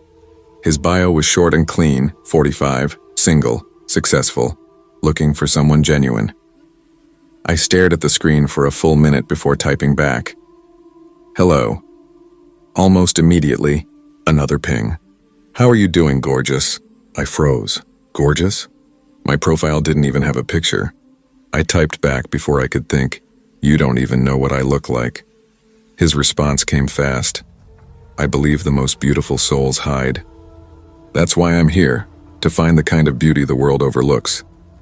I laughed softly, half disbelieving, half flattered. My cheeks actually warmed. Nobody had ever said something like that to me, and that was how it began. For the next 2 weeks, Daniel and I spoke constantly. Morning texts, sleepy good nights, confessions that slipped out between jokes that made me laugh until I cried. He never once asked for a photo. Instead, he wanted my thoughts, my fears, the way I saw the world. He called me Angel. He told me I made him feel young again, alive again. And for the first time in years, I started to believe I wasn't invisible. Then, one night, his message came through. Would you like to meet me in person? My stomach dropped as I read his message. My fingers hovered over the keyboard. I'm not sure I'm what you're expecting, I finally typed, my heart thudding so hard I could feel it in my throat. His reply came almost instantly. You're exactly what I want. Then another ping. Please, dinner tomorrow night. Blue Haven Cafe, 8 p.m. I stared at the screen, my pulse racing. Every rational part of me screamed, don't do this. But curiosity and longing spoke louder. My fingers trembled as I typed a single word back. Okay. The next day passed in a haze of nerves. I couldn't focus on anything. I tore through my closet, trying on outfit after outfit, until I landed on a deep red dress I hadn't worn since high school. A little tight now, but it made me feel like someone worth looking at. By 7:45, my heart was already sprinting. I locked my door, clutching my small purse, and stepped outside. The night air was cool against my skin. I nearly screamed when I saw a figure standing by the gate, Mr. Lawson. He lived next door, early 50s quiet, unsettlingly quiet. Always outside in that same old wooden chair facing my house as if he didn't have anywhere else to be. He barely ever spoke, but he always watched. God, you scared me, I blurted, pressing a hand to my chest. He tilted his head, eyes unreadable in the dim porch light. Going somewhere? Dinner, I said quickly, brushing past him. His gaze followed me, heavy and unblinking. Be careful, he said flatly. I forced a small laugh I didn't feel and walked faster toward my car, his words clinging to me like static. Blue Haven Cafe was warm and softly lit, all golden tones and the low murmur of conversations. The scent of roasted garlic and coffee drifted through the air, My hands wouldn't stop shaking as I sat in a corner booth pretending to check my phone. Then I saw him, Daniel. He looked exactly like his pictures, maybe even better. Tall, broad-shouldered, his shirt crisp, his smile charming and deliberate.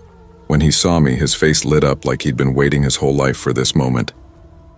"You must be my angel," he said as he reached the table, his voice smooth and rich. I swallowed hard. "That's me," I managed, forcing a smile. Dinner was perfect, almost too perfect. He listened, really listened. He asked about my writing, my dreams, even my insecurities. His tone never turned mocking or impatient. For once, I didn't feel like a burden in someone's company. I felt seen. When he reached across the table and brushed my hand, my chest fluttered. I didn't pull away, but something in me, some faint, uneasy instinct, kept tugging. His phone buzzed twice during dinner. Each time he flipped it face down with a quick glance at the screen. His eyes darted toward the entrance every so often, as if he were waiting for someone. When I excused myself to the restroom, I caught a glimpse of him slipping something small into his jacket pocket, too quick to see what. My stomach knotted, but I told myself I was imagining it. Paranoia, nothing more. After dinner, he insisted on driving me home. I hesitated. "I can take a cab," I said.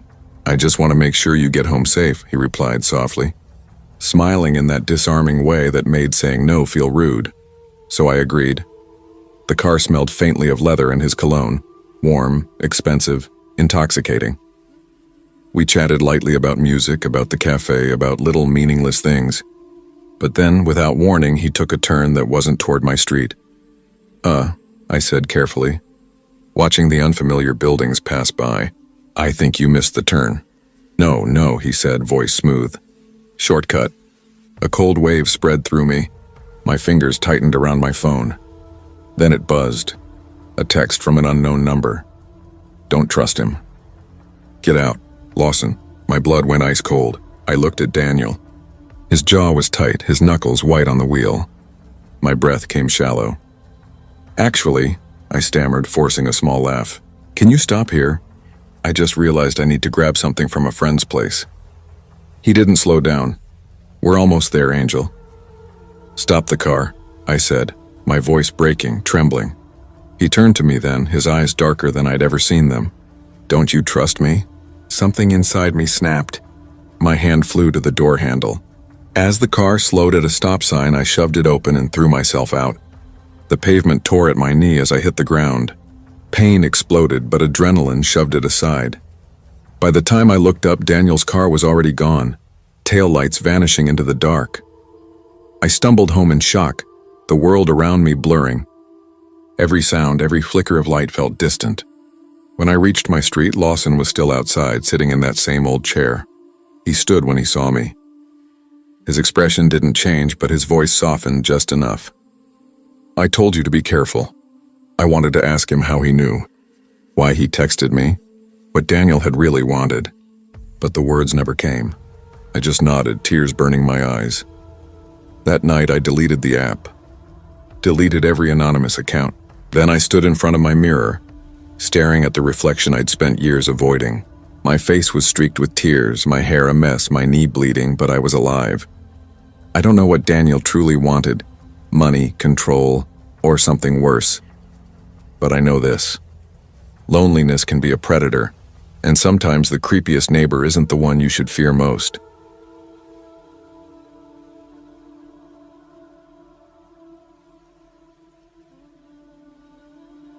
I thought it would be easy money, something harmless. I never imagined I'd be the kind of girl to get involved in something like this. Growing up, I was always the responsible one. Good grades, part-time jobs, never missed curfew. I played it safe because someone had to, but life doesn't reward good behavior. Not really. By the time I turned 22, responsibility had turned into exhaustion. I was living in a cramped apartment in St. Louis, Missouri. The kind of place where the walls felt thinner every winter, and the neighbors fought loud enough for everyone to hear. Rent ate up more than half of what I made waitressing at a diner that always smelled like burnt coffee and fried onions. My mom had died when I was 16, and my dad had drifted away after that. New wife, new kids, new life. I learned early that family was something other people got to have. For me, it was just survival. paying bills, juggling shifts, skipping meals to afford textbooks, pretending everything was fine. But survival isn't living. It's counting quarters for gas money, smiling when your friends plan a trip you can't afford, and trying not to cry over overdraft fees. One night, lying awake with the hum of my broken heater filling the silence, I started searching online for ways out. That's when I stumbled across a post about sugar daddy websites. I'd heard of them before, who hadn't? But now, with $47 in my bank account and rent due in 10 days, the idea didn't seem so outlandish.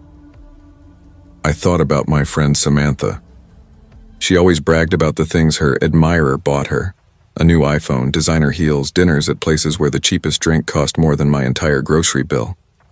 "It's not what you think," she'd told me once over takeout, her lipstick smudged from the burger she was devouring. Most of them don't want sex. They just want attention, someone to talk to flirt with. They're rich, lonely, and bored. Easy money. I wrinkled my nose. "Yeah, but what if one of them's a total creep?" She laughed, tossing a fry at me. "Of course they're creeps, but creeps with money. That's the difference. And you stay in control, babe. Trust me, I've been doing this for 6 months and I'm rolling in cash." I wanted to laugh it off, but the words stuck in my chest. That night, after counting my tips and realizing I couldn't cover rent, I texted her again. "Just don't use seeking arrangements," she warned, lowering her voice like she was telling me a crime. "That site's crawling with guys who expect more. Use this one. Smaller, safer, less competition." She scribbled the name on a napkin and slid it to me across the greasy diner table like it was a secret password.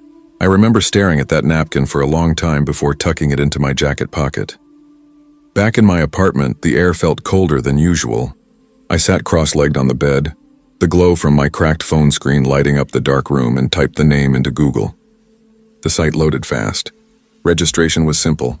Username, email, quick bio, and photos. I didn't even use real ones at first. Just selfies with half my face hidden, a filter softening the edges. Within 20 minutes, my inbox exploded. Dozens of messages. Most were disgusting, crude, explicit. Like they couldn't wait to turn a girl into a transaction. How much for nudes?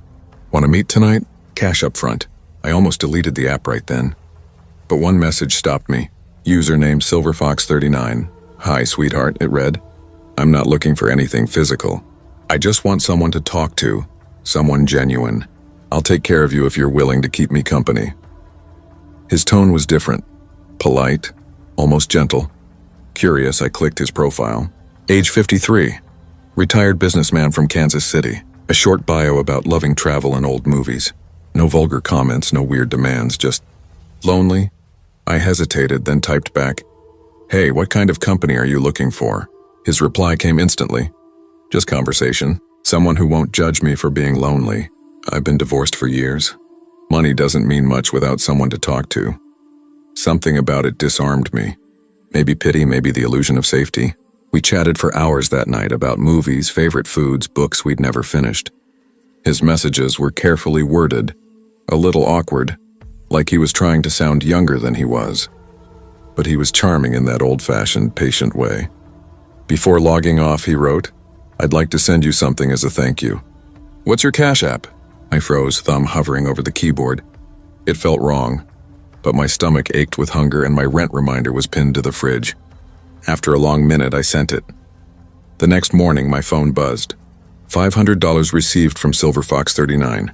I stared at the notification until my eyes blurred. My chest tightened, half thrill, half disbelief. It was too easy. Days bled into weeks. He kept messaging and I kept replying. Every few days, another deposit appeared, 200 here, 1,000 there. The more attention I gave him, the more generous he became. It started to feel almost normal.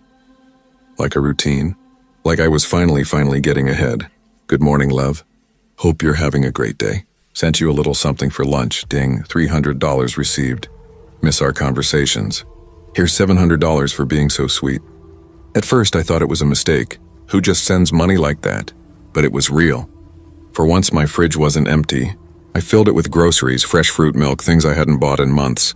I replaced my ripped shoes, bought a couple of new outfits, even tucked some cash away in a jar labeled savings. For the first time in years, I wasn't just surviving, I was breathing. He asked for photos sometimes, but never anything explicit. Send me a cute selfie, he'd write. Or, your socks look adorable. Show me your feet in them. It was weird, sure, but not terrifying. And honestly, I faked most of it. I'd grab pictures off Pinterest or Google, pretty girls in cozy lighting, faceless legs under blankets, and send them his way. He never noticed, or maybe he didn't care. At least that's what I thought. One night, I was lying in bed texting him between yawns when he asked something that made my stomach tighten. When are we going to meet? I froze, the warmth draining from my body. Up until then, he'd never pushed it. I stared at the screen before typing, I don't really meet people from online, sorry, it's just not my thing. The typing bubble appeared, vanished, then returned. I've given you $10,000 already, he replied. Don't you think it's time we see each other in person? My mouth went dry. I tried to sound calm. Maybe someday. Not this week, though. Been slammed with work and school. He sent a smiley face. Simple. Harmless. But something about it. It felt wrong. Cold. A few nights later, another message popped up. You know, girls like you always think they can outsmart men like me. I blinked, frowning. What's that supposed to mean? No reply for several minutes. Then, I know you've been lying to me.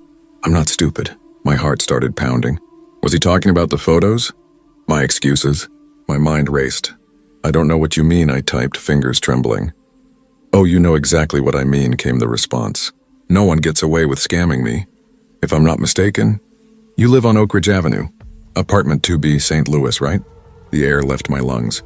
That was my exact address, word for word. I sat up in bed staring at the glowing screen. My fingers felt numb. Are you threatening me? I typed, barely breathing. His reply came almost instantly. Not a threat, sweetheart. A promise. Don't worry, I'm patient, but don't keep me waiting too long. That's when I broke. I called Samantha, my voice shaking so hard I could barely get the words out. He knows where I live, Sam. What the hell do I do? Block him, she said, voice trembling. Delete everything. Change your number. These guys are obsessive. I told you to be careful, so I did. I blocked him. Deleted the app. Swore I was done. I even changed my number. But 2 days later, my phone buzzed with a text from an unknown number. Blocking me won't change anything. You're mine now. After that, I stopped sleeping. Every creak in the apartment made my heart slam. I checked the locks 3, 4, 5 times a night. Sometimes I'd wake up convinced someone was standing outside my door. Then one night I heard it. Gravel crunching just beyond my window. My apartment was on the ground floor. Slowly, I peeled back the curtain with shaking fingers. Across the street, a car sat idling. The engine off, no lights. But through the faint orange glow of a cigarette, I saw it. A face. Watching. The texts kept coming. Cute pajamas. Red looks good on you. You shouldn't leave your window open. I'll see you soon. I called the police. They came by, asked a few questions, took a report. Probably just someone trying to scare you, one of them said, yawning. We'll patrol the area. But I knew it was him.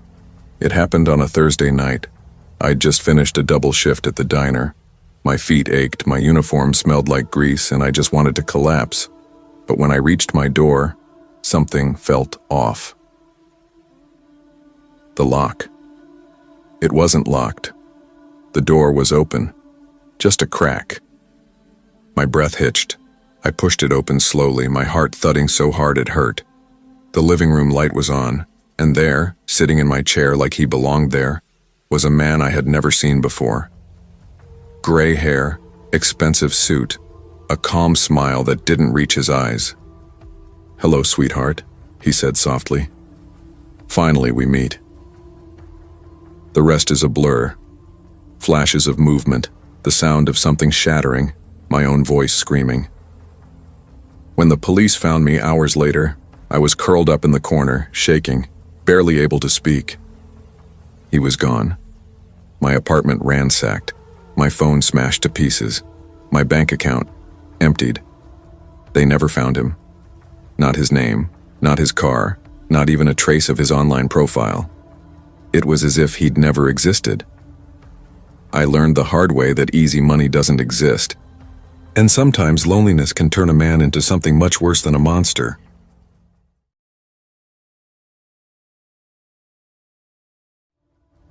I never thought a quiet summer could twist into a nightmare. It began like any other golden July afternoon. Thick, lazy heat soaking into the skin, the kind that makes the world feel half asleep. I was stretched out by the pool, earbuds in, half dozing to some indie playlist. The smell of garlic and butter drifted through the open kitchen window where Mom was making her famous fettuccine alfredo, humming along to the radio. Dad had texted that he was stopping by Redbox on his way home to grab a movie for family night. We lived at the edge of town, on a small cul-de-sac where the loudest thing you'd ever hear was a lawnmower. The kind of place where neighbors waved from their driveways, kids rode bikes until the streetlights blinked on, and nobody ever locked their doors before sunset. It was safe, predictable, almost boring until the house next door finally sold. He moved in on a Friday afternoon. A man in his mid-50s, stocky, with short gray hair and that unmistakable ex-cop stance. Back straight, eyes always scanning, like he was still on patrol even when holding a box of dishes. He introduced himself that evening. "Name's Hank," he said, shaking Dad's hand with a grip that made Dad wince. "Used to be a police officer over in Henderson County. Retired now. Just looking for a quiet place to settle down." Dad grinned, instantly charmed. "A cop, huh? Well, we could use someone like you around here. Maybe keep the teens from turning the cul-de-sac into a rave every weekend." Everyone laughed. Hank smiled, polite but firm, his posture never quite relaxing. He seemed normal enough, respectful, ordinary. For a while. Then I started noticing small things. Whenever I went out by the pool, Hank somehow appeared. Sometimes he'd be watering his plants. Other times he'd be checking the mail or fixing the fence. But even when I wasn't looking directly at him, I could feel it, the weight of his gaze, heavy and deliberate. I told myself I was imagining it. Maybe he was just lonely, trying to be friendly. But one afternoon, as I lay stretched out on the chair, sunlight warming my skin, his voice carried over the fence. "Hey there," he called. "You're out here every day, huh? Must be nice being young. You a student or what?" I sat up, tugged out one earbud, and forced a polite smile. "Yeah, starting college soon." He nodded slowly, eyes trailing over me in a way that made my stomach knot. "You on Instagram or anything? Maybe I'll give you a follow." I froze, caught off guard. Nah," I lied. "Don't really do social media much." "Oh, that's too bad," he said casually, and then lifted his phone. "Mind if I grab a picture? The light's real nice right now." Before I could even process the words, the shutter clicked. My smile dropped. Why'd you take that?" He chuckled, awkward but not sorry. "Just testing the camera, sweetheart. Didn't mean nothing by it." I forced a tight grin, mumbled something, and slipped inside. My hands were trembling as I locked the sliding door. My heart wouldn't slow down.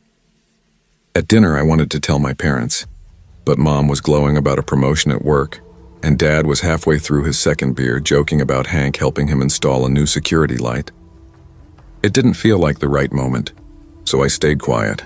Big mistake. A few days later, I caught him watching me again, this time from his darkened window. He wasn't pretending anymore. He just stood there, lights off, his outline motionless behind the glass, staring straight into our backyard. I tried to convince myself I was being paranoid, but when I told my best friend Carla about it, she frowned, setting down her iced coffee. "That's creepy as hell," she said flatly. "You should tell your dad." I tried. "He won't listen. He likes the guy." "Classic," she muttered. "Old men always trust other old men. You want me to come by sometime? Maybe if he sees you're not alone." "Yeah," I said quietly. "Maybe that's smart." That night I couldn't sleep. My stomach was tight, my chest restless. I sat by the window, staring across the yard at Hank's dark house. Around midnight, his bedroom light flickered on. Curiosity, or maybe fear, got the better of me. Dad had bought me a telescope last Christmas for stargazing. That night I used it for something else. I aimed it at Hank's window. At first I could only make out his silhouette. Then he turned. My breath caught. He was holding his phone, and my picture was glowing on the screen. The same one he'd taken by the pool.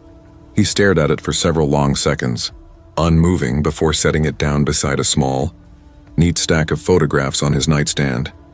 On top of the pile was the face of another girl, young, maybe 12 or 13. Her smile was small and uncertain, frozen in time. My hand shook so hard I almost dropped the telescope. I backed away from the window and sat on the floor, staring into the dark until sunrise. Sleep didn't come. Every sound that night, the hum of the refrigerator, The creak of the ceiling fan made my pulse jump. By morning, I tried to pretend everything was normal. I brushed my hair, made coffee, even joked with Mom while she flipped pancakes. But every clink of a plate, every footstep outside made my skin tighten. Then that evening, Dad called from the kitchen, cheerful as ever. "Hey kid, we're having Hank over for dinner tonight. He's new here, let's make him feel welcome, huh?" I froze mid-step. "Dad, I really don't think what?" He cut in, setting plates on the table. "Come on, be polite. You've been rude lately. What's your deal?" My throat closed. I wanted to scream to tell him everything, but the words tangled somewhere between fear and disbelief. The doorbell rang. Hank stepped in, smiling wide, holding a bottle of wine. "Hope you folks like Merlot," he said, handing it to Mom. "Perfect," she chirped. "Come in, sit down." Dinner was unbearable. Hank talked easily, telling story after story from his years on the force. Car chases, shootouts, arrests that made Dad laugh and Mom hang on every word. I barely touched my food. My hands trembled so badly I kept my napkin in my lap to hide it. At one point, Hank reached for the bread basket and his fingers brushed mine. My whole body jolted. The fork slipped from my hand and clattered loudly against the plate. "You okay there, sweetheart?" he asked softly, eyes unreadable. "I'm fine," I muttered, forcing a shaky smile. 2 nights later, something woke me. A faint rustling outside, like someone moving through the trash. I pushed the blinds aside and my breath caught. Hank was in our driveway, crouched by the bins. He lifted each bag carefully, rummaging through them like he was looking for something specific. Then he paused, holding something up to the porch light. My stomach twisted when I realized what it was. One of my used tampons. He slipped it into a plastic bag, glanced around, and walked briskly back to his car. I stumbled backward, shaking so hard my teeth chattered. I grabbed my phone. "Me, he's in our trash." Took something. I'm freaking out. "Carla." "What?" "Call the cops." "Me. My dad won't believe me. He likes the guy." "Carla, then tell your mom." "Me. I will, tomorrow." But tomorrow came faster than I could imagine. I woke to shouting. Blue and red lights pulsed across my walls, sirens cutting through the dawn. My heart pounded as I ran downstairs, barefoot and dazed. 2 police cars were in our driveway, and officers were flooding the living room, shouting commands. My parents, my mom and dad, were on the floor, handcuffed. "What's going on?" I screamed, pushing past one of the officers. A tall cop blocked my path. "Stay back, ma'am. Those are my parents," I cried. "What the hell are you doing?" Then I saw him, Hank, standing by the door, pale and tense, his eyes full of something that wasn't guilt or triumph. It was sorrow. He stepped closer. "I'm so sorry," he said quietly. "Those people, they're not your real parents." The words barely made sense. "What? They kidnapped you," he said, voice shaking. 14 years ago. From Wisconsin. I recognized your face from a cold case database I used to work on." The room seemed to tilt. That's not possible." But his words were swallowed by chaos. The police shouting, my so-called parents screaming that it wasn't true. DNA testing later proved everything. The couple I'd called Mom and Dad had stolen me when I was 4. They'd changed my name, moved states, built an entire life out of lies. And Hank, the man I'd feared, the one whose gaze had haunted me, had been the one who saved me. He'd recognized me the day we met. With no proof, he'd watched quietly, collecting what he needed. Photos, DNA from the trash, until he could be sure. Until he could bring me home. The months that followed were a blur of questions and reunions. Meeting my biological parents again, learning my real name, trying to piece together a life that had been stolen before I even understood what life meant. Even now, years later, when the air smells like garlic and butter or I hear sprinklers ticking in the dusk, it all comes back. The summer when everything I believed turned upside down, and the stranger I feared turned out to be the one who freed me.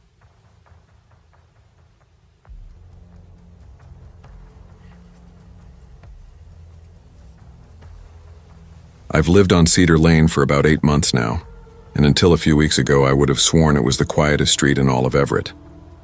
Nothing ever really happens here, the kind of place where the nights hum with sprinklers and the weekends echo with the sound of kids laughing over bouncing basketballs.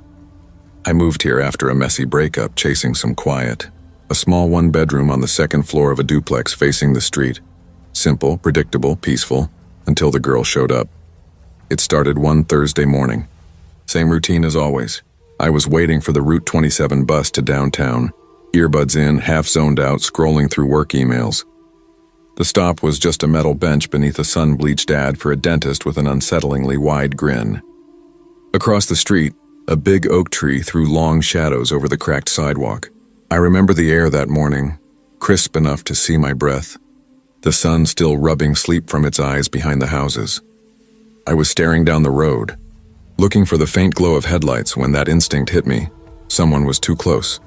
That prickling awareness crawled up my neck.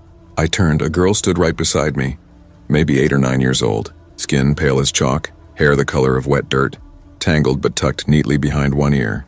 Her backpack looked heavy enough to topple her over, one strap hanging loose off her shoulder. She didn't fidget, didn't smile, just stared.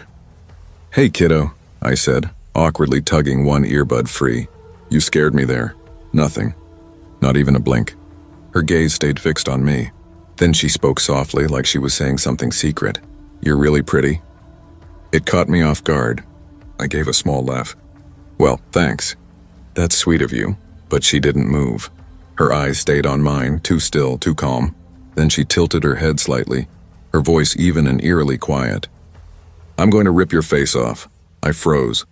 My stomach flipped so hard I almost laughed again, out of shock more than humor. "What?" I said, half laughing, searching her face for any sign she was joking. She just blinked once, slow. "You'll see." That's when I noticed him. A man standing across the street, tall, scruffy, maybe mid-40s, gray hoodie pulled up. He was watching us, not just glancing, watching. I thought, that's her dad. But then the girl's head whipped around, following my gaze. She pointed at him suddenly, her voice ripping through the morning air. "Stop watching me." Her scream didn't sound like it came from a child. Too sharp, too loud, like something straining to fit through her small frame. The man jerked, startled, then turned and ran. Just bolted down the sidewalk without looking back. The girl faced me again. Her eyes were huge now, wide and hollow. Then without another word, she spun around and sprinted after him, her backpack bouncing wildly. I stood there, frozen, my pulse hammering in my ears. The bus arrived 30 seconds later, sighing to a stop beside me. I climbed on autopilot, fumbling my card, dropped it twice before I finally got it to scan. My hands wouldn't stop shaking. For days afterward, I couldn't stop thinking about her. Every detail replayed in my mind like a looping nightmare. The way her voice stayed calm, the look in her eyes, the man running. I even brought it up at lunch with one of my coworkers. She shrugged, poking her salad. "Kids say creepy shit all the time.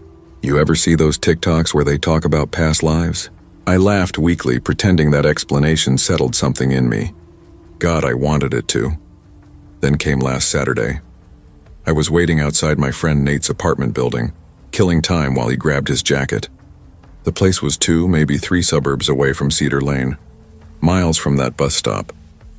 The sky was painted in streaks of orange and blue, the air smelling faintly of rain. I leaned on the railing, cigarette in hand, scrolling through my phone, half lost in thought. Then I saw her. Same backpack, same messy brown hair, walking down the sidewalk, slow, deliberate steps like she'd been walking forever. My stomach dropped straight through me. No way. She stopped in front of me, looking up. Her voice was calm again, steady and wrong. "You," she said. "I know you." My mouth went dry. Yeah. I think we've, met before.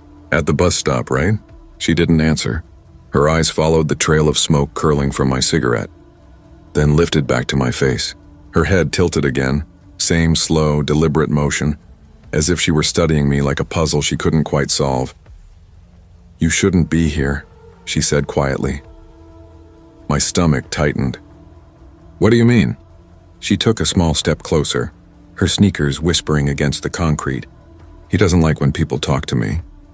I blinked, glancing up and down the street. The air smelled faintly of rain and car exhaust. Who doesn't? The change in her expression was subtle but wrong. Not fear. Something like surprise, confusion that I didn't already understand. Her voice dropped to a whisper. "The man from across the street?" A chill crawled down my spine. "Your dad?"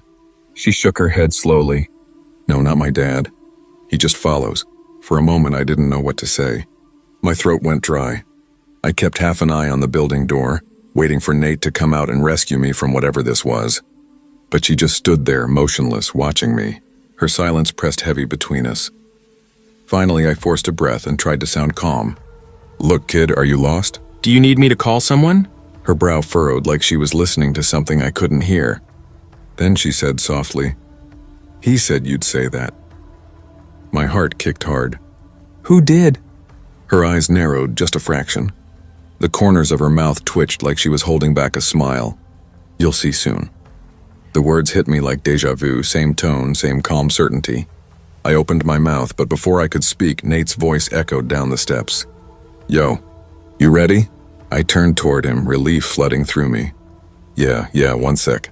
When I looked back, the sidewalk was empty. The girl was gone. No running footsteps, no sound at all. Just the faint sway of the trees in the evening wind. That night, I tried to shrug it off. Nate and I hung out, drank a few beers, played video games. But I couldn't shake her from my head. Every creak in the hallway made me glance at the window.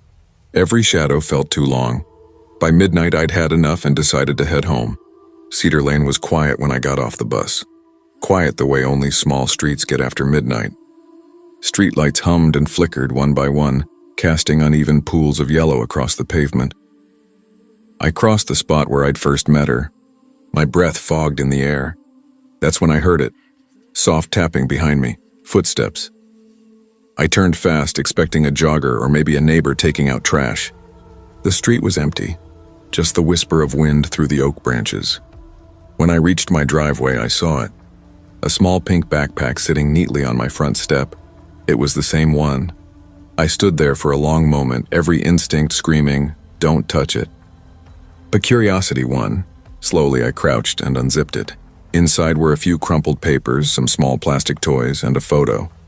It was a printed photo of me at the bus stop.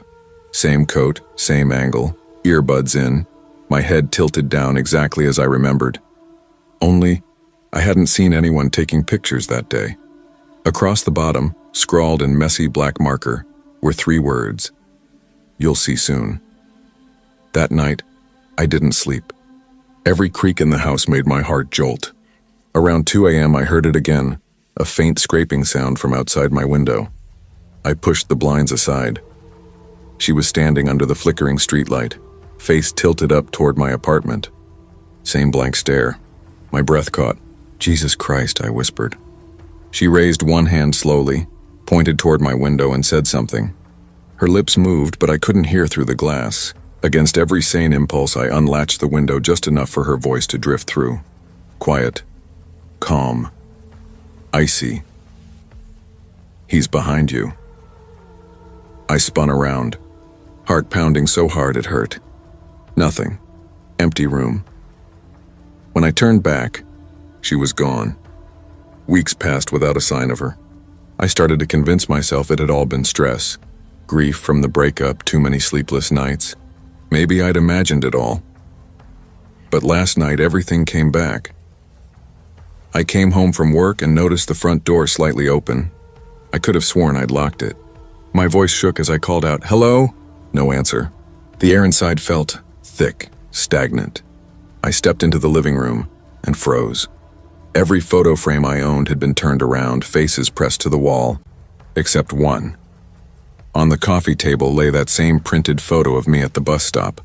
Only now, beneath the words, "You'll see soon," someone had drawn a small black heart. Then, 3 slow knocks at the door. My stomach dropped.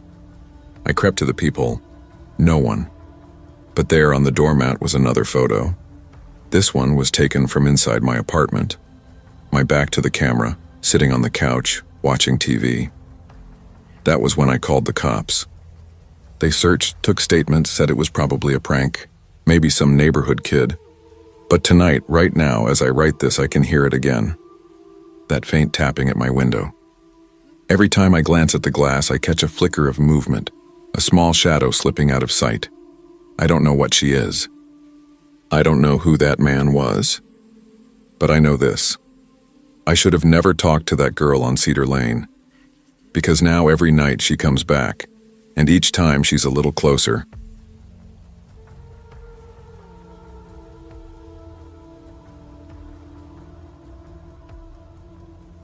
I remember the exact day we moved into that old house on Red Maple Avenue. It was a chilly April morning, sunlight slanting through bare branches and the air smelled of wet earth and rain. Rachel was already inside, tearing open boxes, humming to herself while our twins, Ben and Logan, 6 and unstoppable, ran circles around the yard, their laughter sharp and bright in the cold. For once, I felt like we'd done something right. I just started working remotely for a logistics company after years of city commutes, and Rachel had picked up a few shifts at the local library. The place was perfect, a big backyard, a detached garage, a quiet corner lot. The neighborhood felt peaceful, the kind of place where people waved and kids biked in the street. We thought it was the kind of home our boys could grow up safe in. But there was something about the back corner of that lot that made me uneasy. Behind the fence, tangled in a wall of wild trees and bushes, sat another house, barely visible, like someone had buried it on purpose. I could just make out the roofline through the branches. I didn't know who lived there, and at first I didn't care. The neighbor to our right, though, Ivan, was another story. He moved in about 8 months later. Mid-50s, maybe older. Heavy Eastern European accent, Russian, maybe Ukrainian, I could never tell.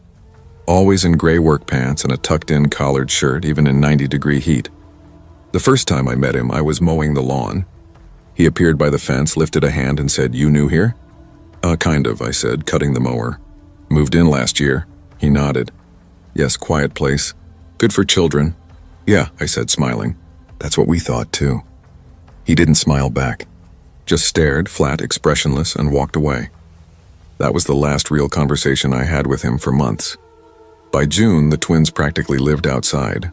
We'd bought one of those inflatable pools you fill with the hose, plastic boats and squirt guns floating around. Their laughter carried all afternoon, bouncing between the fences. That Saturday, I was trimming hedges along the back while Rachel was inside making lemonade. Everything felt perfectly ordinary. Then I caught movement in the corner of my eye. Up in one of Evan's windows, the one facing our yard, I saw him, standing perfectly still, half hidden behind the curtain. His face was shadowed, but I knew it was him, watching. The instant I turned, he stepped back, swallowed by the dark. It couldn't have lasted more than a second, but it chilled me. "Hey boys," I said, forcing calm into my voice. "Come on out for a bit. Water's getting cold." They groaned, splashing one last time before trudging inside. I didn't want to scare them. I just needed to think. That night, over dinner, Ben said suddenly, "Mom, Dad, there was a light next door. Like a flashing light." Rachel frowned. "What kind of light, honey?" "Like when you take a picture," Logan said. "It came from the top window." My stomach dropped. "You sure?" Both boys nodded. Rachel looked at me, her expression tightening. "You think he was—" "I don't know," I said quietly. "But it sounds like it." She pressed her lips together. "You should go talk to him." So I did. It was early evening, sky orange and heavy with heat. I walked next door and knocked. His car, a faded blue sedan that hadn't moved in weeks, sat in the driveway. I knocked again. Nothing. Rang the bell once, twice, 3 times. Silence. I waited a full minute, listening. No footsteps, no TV, nothing. Just stillness. Finally, I sighed and went home. Rachel met me at the door. He didn't answer? No, but his car's right there. "That's weird," she murmured. "What kind of man hides after being accused of watching kids?" I didn't answer. That night I couldn't sleep. I kept seeing that window, the curtain shifting like someone crouched there holding something. Eventually, we stopped talking about it. The twins' birthdays were coming up, Rachel's parents were visiting, and I was tired of feeling paranoid. Then one humid night in August, I heard it, the creak of our side gate opening. I froze. Rachel was asleep beside me, the ceiling fan whispering overhead. Then came the sound again, the gate closing. I slid out of bed. "Jake," Rachel whispered, voice trembling. "What is it?" "I think someone's outside." She sat up. "Oh my God, please be careful." I grabbed my flashlight from the dresser and stepped out the back door. The air was thick and unmoving. The yard glowed faintly under the porch light. I swept the beam across the grass, nothing. Then I turned toward Ivan's place and stopped cold. His back porch light was on. He was standing there. He stepped closer to the fence and said in that heavy accent, "You looking for something?" I jumped, nearly dropping the flashlight. Jesus, Ivan, you scared the hell out of me. Did you see someone in my yard? He shook his head slowly. No one, why? The gate opened a minute ago. Thought maybe you saw... I stopped mid-sentence, deciding to just say it. Look, while I've got you here, my kids said they saw flashes from your window a few weeks ago. Like a camera flash. You wouldn't happen to know anything about that, would you? The change in his face was almost grotesque. Eyes wide, mouth twisting down. You accuse me of something like that? I'm not accusing, I said quickly, hands half raised. Just asking, no. You say I take pictures of children.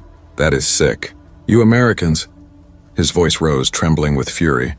You always think you know everything. Ivan, calm down. I didn't mean... But he'd already turned, muttering something in his language before slamming the door so hard it rattled the porch light. When I went back inside, Rachel was pacing by the window, arms crossed tight. What happened? He freaked out, I said, rubbing the back of my neck. Got defensive. Yelled at me. Rachel's eyes narrowed. That says a lot, doesn't it? I didn't respond, but inside I knew she was right. 3 weeks later, September came. The nights had cooled, the air thick with the smell of damp leaves. I woke to Rachel shaking me hard. Jake, get up. The boys, listen. I sat up, heart hammering. Then I heard it.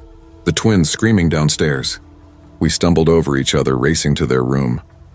Ben was standing by the window crying, and Logan was curled up on the bed, trembling. Dad! Ben sobbed.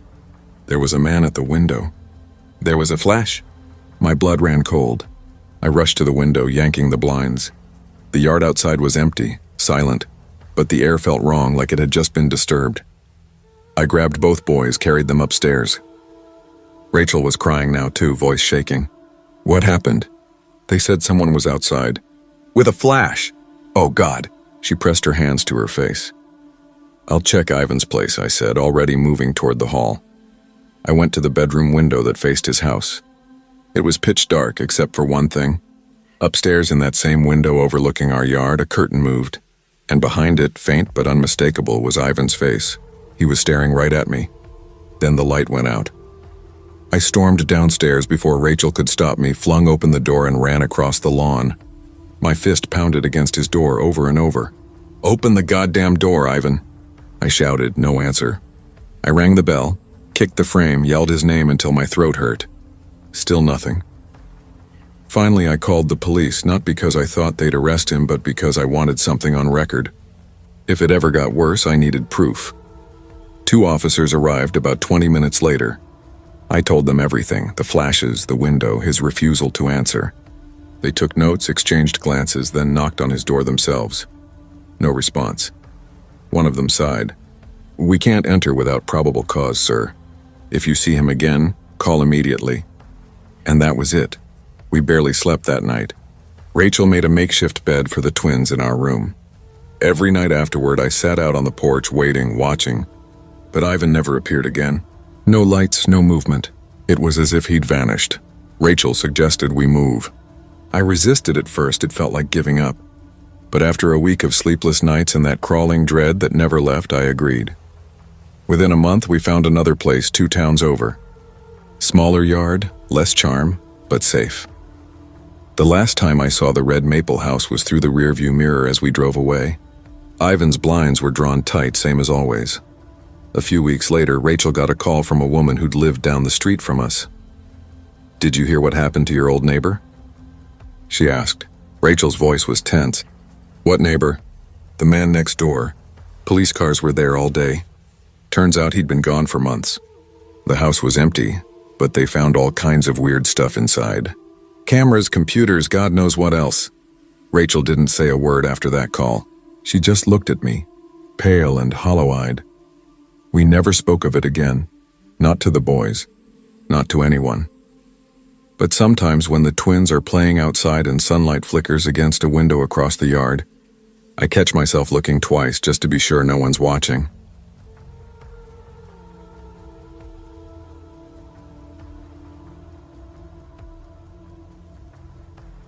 I moved into that house in early September, just before the leaves began to burn with autumn colors. It was nothing remarkable, just a small, 1-story structure with beige siding and a narrow driveway that barely squeezed in my car. alongside my girlfriend's battered Honda Civic. But it was ours. For the first time, really ours. No roommates, no thumping footsteps above or below, no paper-thin walls that transmitted every cough or late-night argument. Peace. Quiet. Lena had been my girlfriend for 4 years. We had scoured rentals for months before landing on this place in Cedar Hollow, a sleepy Long Island town where the biggest drama usually involved a diner updating its menu, or some kid making the paper for hitting a home run. Sidewalks were clean, lawns small and manicured, and at dusk couples with leashed dogs would drift through the streets like clockwork. Our house sat at the end of a cul-de-sac with maybe 6 other homes. Across the street, a cluster of trees guarded a county drainage basin. Behind our yard, only one house peeked over the tall wooden fence, the same house that would eventually make me question everything I thought I knew about normal suburban life. The first few weeks were blissful. I worked from home. Lena taught at a nearby elementary school, and in the evenings we sipped cheap wine on the back porch, letting the crickets chorus fill the quiet air. We felt like we'd finally made it, like we were doing something right. It wasn't until October that we noticed them, the kids. It started on a Sunday morning. I was raking the backyard leaves when a soft giggle floated through the air. Not just any giggle, the unmistakable, high-pitched tinkle of a child. I looked up, expecting maybe a neighbor's kid had lobbed a ball over the fence. But no ball came. Instead, I saw 2 small heads, just the tops, peeking over the fence at the back of our yard. They didn't move. "Hey there," I called, half smiling. "You guys lost something?" No response. Just 2 tiny heads frozen like statues. Then, almost in unison, they ducked down as if playing hide-and-seek. I shrugged it off. Kids were weird, I told myself. Later that night, Lena and I were sprawled on the living room couch, the TV murmuring in the background when she froze mid-sentence, her fork pausing in mid-air. Did you just see that?" she whispered, eyes fixed on the back window. "See what?" I asked, leaning in. "Someone. At the window." I stood immediately. The blinds were half closed, but I thought I saw a flicker of movement just beyond the glass. Heart thudding, I slid open the door and flipped on the porch light. Empty yard, no one. Lena stared, pale and tense. "I swear I saw a face," she said. "Probably a reflection," I muttered, forcing calm. "Could have been your shadow." But she wasn't convinced. Her voice dropped to a hush. "Babe, it was a kid." The next afternoon, I was working at the kitchen table with the back blinds open. Around 2, I glanced up and there it was. One of them, pale skin, dark hair, just standing over the fence, staring straight at me. I jolted upright, my chair scraping the floor, knocking the table leg with a loud thud. When I reached the glass door, the figure was gone. That night, I told Lena. She didn't laugh, didn't dismiss it, just nodded, her face tight with confirmation. "I told you," she said quietly. The next day, we walked next door to the house behind ours, the source of the children. It was a gray 2-story building with overgrown shrubs clawing at the siding and a crooked mailbox stamped with faded white letters, their edges chipped by time. We knocked. A long, tense pause stretched out, then the door cracked open. An older woman appeared, probably in her late 60s. Her hair was thin, gray, uncombed, and her face looked like it hadn't felt rest in days. "Yes?" Her voice was sharp, defensive. I forced a smile. "Hi. Sorry to bother you, ma'am. We just moved in behind your house. We've seen a couple of kids looking over the fence lately," Lena said gently, trying to sound casual as we stood on the front porch. The woman cut me off fast, her voice sharp and clipped. "There are no kids here. I live alone." We froze. Her eyes darted past us, scanning the street, twitching like she expected something or someone. "Well, maybe they were visiting?" Lena offered cautiously. The woman didn't answer. She just shook her head, muttered something low I couldn't catch, and snapped the door shut. I remember walking away, glancing back once and catching the faintest movement of the curtain in her upstairs window. Just a twitch, a whisper of motion, but enough to make my stomach tighten. The following week we tried to ignore it, but the children kept appearing. Night after night they'd peek over the fence, silent and still, sometimes when the house was quiet. I could hear faint laughter drifting from the backyard. Lena stopped going outside after dark altogether, insisting she didn't want to be alone. One Friday, I stayed up late for work. Passing the back window for a glass of water, I noticed something catching the porch light. A reflection, subtle but unmistakable. Two small shapes stood by the fence. My stomach dropped, cold and heavy. I flipped the outdoor light on, and in that instant I saw them clearly. Two children, shoulder to shoulder. A boy and a girl, maybe 8 or 9. Their clothes were old-fashioned. White shirts, dark pants for him, a faded nightgown brushing her knees for her. Their faces were expressionless, not a blink, not a twitch. Then, as the porch light flickered, they vanished. Just like that. I barely slept that night. The next morning, Lena found me at the kitchen table, staring blankly at my coffee. "I saw them," I said flatly. Her face went pale before I even finished. "What did they do?" "Nothing," I said. "They just stood there." We decided to install motion-activated lights and a camera in the backyard. While setting it up that afternoon, I noticed 2 small handprints smudged into the dirt beneath the fence. Tiny, child-sized, unmistakable. That night, I checked the camera feed around 11:30. Nothing. But the next morning, there was a short 8-second clip from 2:17 a.m. Faint shapes hovered near the fence. No faces visible, but 2 small figures stood side by side, then vanished from view as the clip ended. A week later, screaming erupted from the house behind us. At first faint, then sharp and panicked. Lena bolted to the window. "Oh my God, listen!" It was unmistakable, coming from the Carver house. I grabbed my phone, ready to call the police. The scream cut off mid-sentence, vanishing into a silence heavier than the sound itself. We waited, no lights flickered on. No one appeared. 15 minutes later, 2 officers arrived. They circled the property, then returned, shaking their heads. "House looks empty," one said. "No signs of disturbance. Are you sure it came from here?"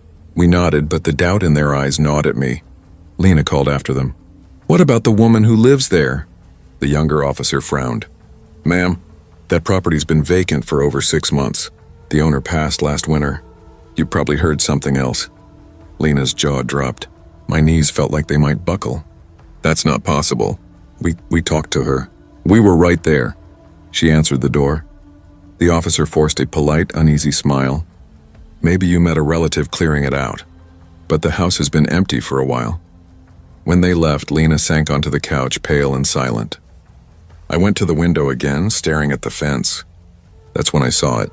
Half buried in the dirt at its base, a small wooden toy car. Faded red paint, 1 wheel missing, the bottom scrawled in shaky handwriting. Tommy Carver, age 9. I haven't seen the kids since that night. But sometimes, standing at the kitchen sink, I feel it. The same stillness, the sense of eyes pressing through the glass. And once, when the wind was low and the night completely silent, I could have sworn I heard it again. Soft giggling from behind the fence, faint and knowing, as if they were still there. Watching, waiting.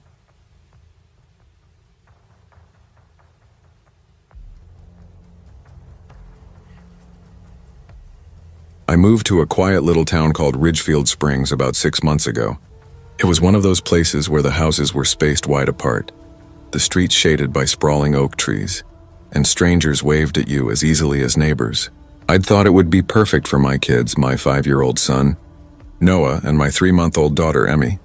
My husband worked out of town during the week, leaving me to juggle the days mostly alone. That morning, the sky was a flawless, uninterrupted blue, the breeze warm and soft, carrying the faint scent of freshly cut grass.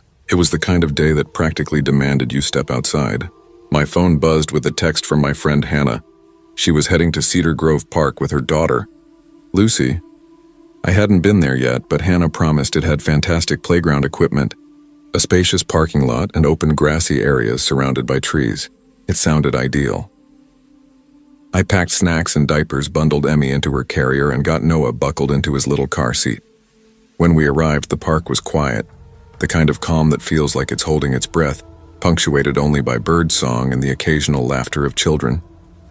Hannah was already there, chatting with another mom, Brenda, who had brought her 2 daughters. Besides us, the only other people present were a man slouched on a bench, absorbed in his phone, and 2 older kids, a boy and a girl who looked maybe 10 or 11. Noah didn't hesitate. He sprinted straight for the slides, squealing as he climbed. Emmy nuzzled against my chest, finally drifting towards sleep. It felt peaceful, normal. Hannah scooped Emmy up and made exaggerated, silly faces while Brenda talked about summer school programs, her voice low and calm. I leaned back on the bench, enjoying the warm sun on my shoulders. Eventually, the kids began to wander, splitting into smaller groups. Noah's eyes landed on the seesaws positioned a little ways off, shaded under tall trees with a stretch of grass separating them from the main playground. Beyond the trees, a faint construction site hummed quietly, occasional hammering but mostly silence. "Mom," Noah called, his voice bright. "Come play on the seesaw with me." I hesitated, glancing down at Emmy, now curled up and nearly asleep. "Buddy, can you wait a few minutes?" I said softly, brushing a loose strand of hair from his forehead. He frowned and kicked at the grass, the tip of his tongue caught between his teeth. Then a quiet voice cut in beside me. "I can play with him if you want." I turned slowly. The older boy, one of the pair from the edge of the park, stood there, sandy brown hair falling slightly into his eyes. His skin was pale, almost unnaturally so, and his expression was flat, unreadable. He wasn't shy. There was just nothing there, no flicker of emotion. "Oh," I said, caught off guard. Sure. That's really nice of you." He nodded once, a sharp, brief motion, and then walked over to Noah. No smile, no hesitation. Oddly, he had asked me instead of Noah directly, but I shrugged it off. Maybe he was just polite, awkward even. Noah, oblivious, chattered a mile a minute, hopping onto the seesaw. The boy sat opposite him, silent but steady, as if he'd done this 1,000 times. I watched them for a few moments. Noah was unstoppable. Dinosaurs, his favorite YouTuber Ryan's World. The way he planned to leap off the swings like Spider-Man. The older boy listened, completely still, eyes fixed on Noah, and it made my skin crawl in a way I couldn't quite place. The other boy didn't say a word, just stared at Noah. His eyes didn't blink, didn't shift, like he was watching something only he could see. I figured maybe he was just shy and turned back toward the bench, telling myself not to be weird about it. A few minutes later, the man who'd been scrolling on his phone stood up and started walking toward the parking lot. As he passed, I smiled. "Your son was so sweet to play with mine." He stopped, frowning. "My son?" "Yeah," I said, confused. "The boy playing with my kid on the seesaw." The man shook his head. "That's not my kid. He came up to me earlier and asked if I wanted him to play with my daughter. He's just been hanging around." He gave a short, uneasy shrug and walked off toward his car. But my stomach had already twisted into a knot. I turned back toward the seesaws. They were empty. "Noah?" I called, forcing a laugh at first. "Hey, buddy." No answer. A sharp, cold panic hit me. I handed Emmy to Hannah, my hands shaking so badly I almost dropped her. "Hold her, something's wrong," I said, already running toward the grassy area near the trees. The distance felt endless, every step pounding in my chest. Then I saw them, 2 small figures halfway to the woods. "Noah and that boy, Noah," I screamed. My voice came out raw. He turned, startled. The boy's hand shot out, grabbing Noah's wrist, yanking him toward the tree line. "Hey!" "Let go of me," Noah shouted, his voice breaking. The sound of fear in it tore through me like a blade. I ran faster, lungs burning. "Hey, get away from him!" I screamed. The boy turned his head slowly, his face still that same eerie blankness like my shouting didn't register. Then Noah started fighting, thrashing, kicking, his little fists flying. "Let go of me." He smacked the boy's arm and even headbutted him. The boy's expression didn't change, but he released Noah's wrist and bolted into the trees, vanishing between the trunks. By the time I reached Noah, I was shaking so hard I could barely stand. I dropped to my knees and pulled him into my arms, holding him tight as he sobbed into my shoulder. "It's okay, baby," I whispered, my voice trembling. "You're okay. I've got you. You're safe." Hannah and Brenda came running, breathless. "What happened?" Hannah gasped. "That boy, he tried to take him," I said, tears spilling down my face. Noah hiccuped between cries. He said he knew where Ryan lives." "What?" I stared at him, not understanding. "He told me he could take me to see Ryan's house. He said Ryan lived back there. In the woods," his voice cracked. I wanted to go play with him. I looked toward the tree line. The woods were silent, heavy, the shadows unmoving. There was no sound, no trace. We called 911. 2 officers arrived within 10 minutes and searched the entire area. They combed through the brush, circled the park, but there was nothing. No footprints, no torn fabric, no sign that anyone had been there at all. One of them, Deputy Carson, tried to reassure me. "Ma'am, kids wander off sometimes. Maybe he was just another local boy," he said gently, but no one ever came forward. No parent claimed him. No one else at the park knew who he was. That night, after I finally got Noah and Emmy to sleep, I sat in the living room staring at the baby monitor. The faint hiss of static filled the silence. Every creak in the walls made my heart jump. The next day, I went back to Cedar Grove Park. The sun was out again, warm and golden, the world deceptively normal, kids laughing, parents chatting, dogs barking in the distance. I stood near the edge of the grassy field, staring toward the woods. That's when I saw it. Carved into one of the trees, deep enough for the light to catch in the grooves, were the words, "Let's go play." The letters were jagged, uneven, like a child's hand had made them. I left immediately. Later, when I told Hannah, her face went pale. "You didn't know?" she whispered. "Years ago, a boy went missing from that park. They said he was last seen walking toward the woods. They never found him. I haven't been back since. And sometimes, late at night when Noah's asleep and the baby monitor crackles with static, I swear I hear a voice, soft, playful, almost familiar, whispering through the noise. Want to go see Ryan's house?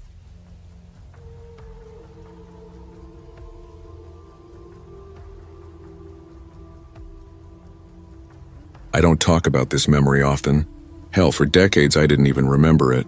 My mind had buried it so deep that it took a random evening with my siblings for it to claw its way back. Sharp and insistent.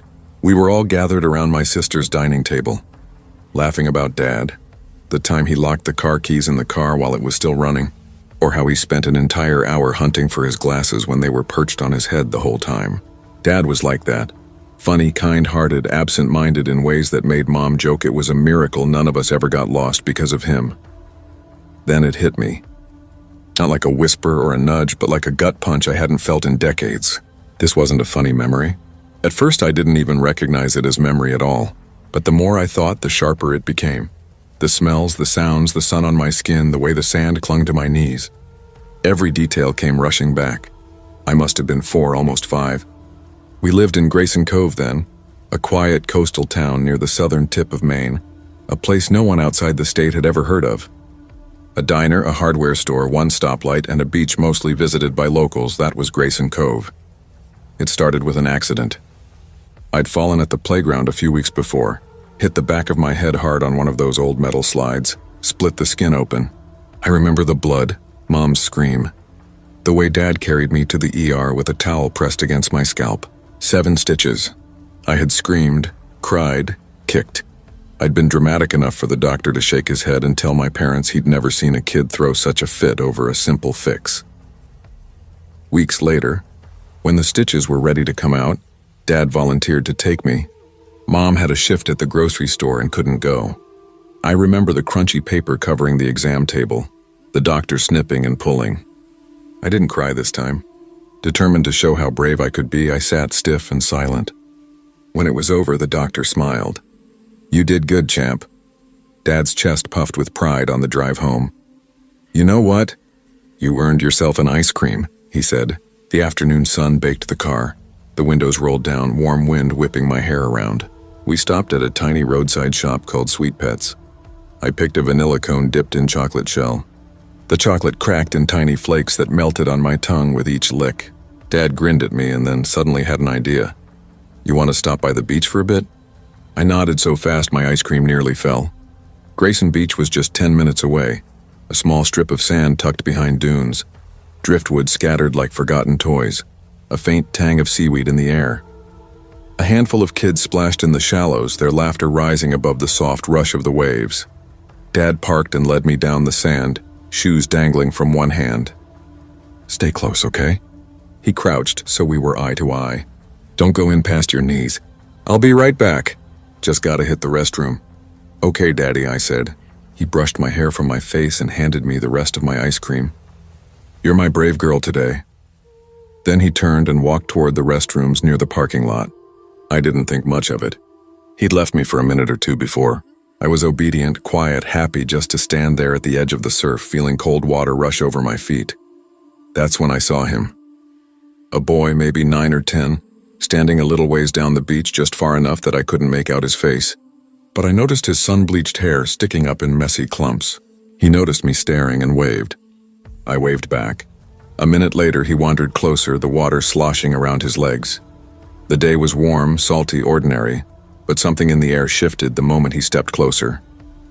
I didn't know it yet, but that moment, so simple, so innocent, was the beginning of a memory I'd never truly forget. "You live around here?" the boy asked, smiling wide enough for the sunlight to flash off his teeth. I shook my head. "No, my dad just brought me here." He tilted his head, curious. "Oh yeah? You on vacation or something?" "Just a little trip. I got my stitches out today." His eyebrows shot up. "Stitches? What happened?" "I fell on the playground," I said proudly. "Split my head open. The doctor had to sew it up, but I didn't even cry this time." "Wow," he said, sounding impressed. "That's tough."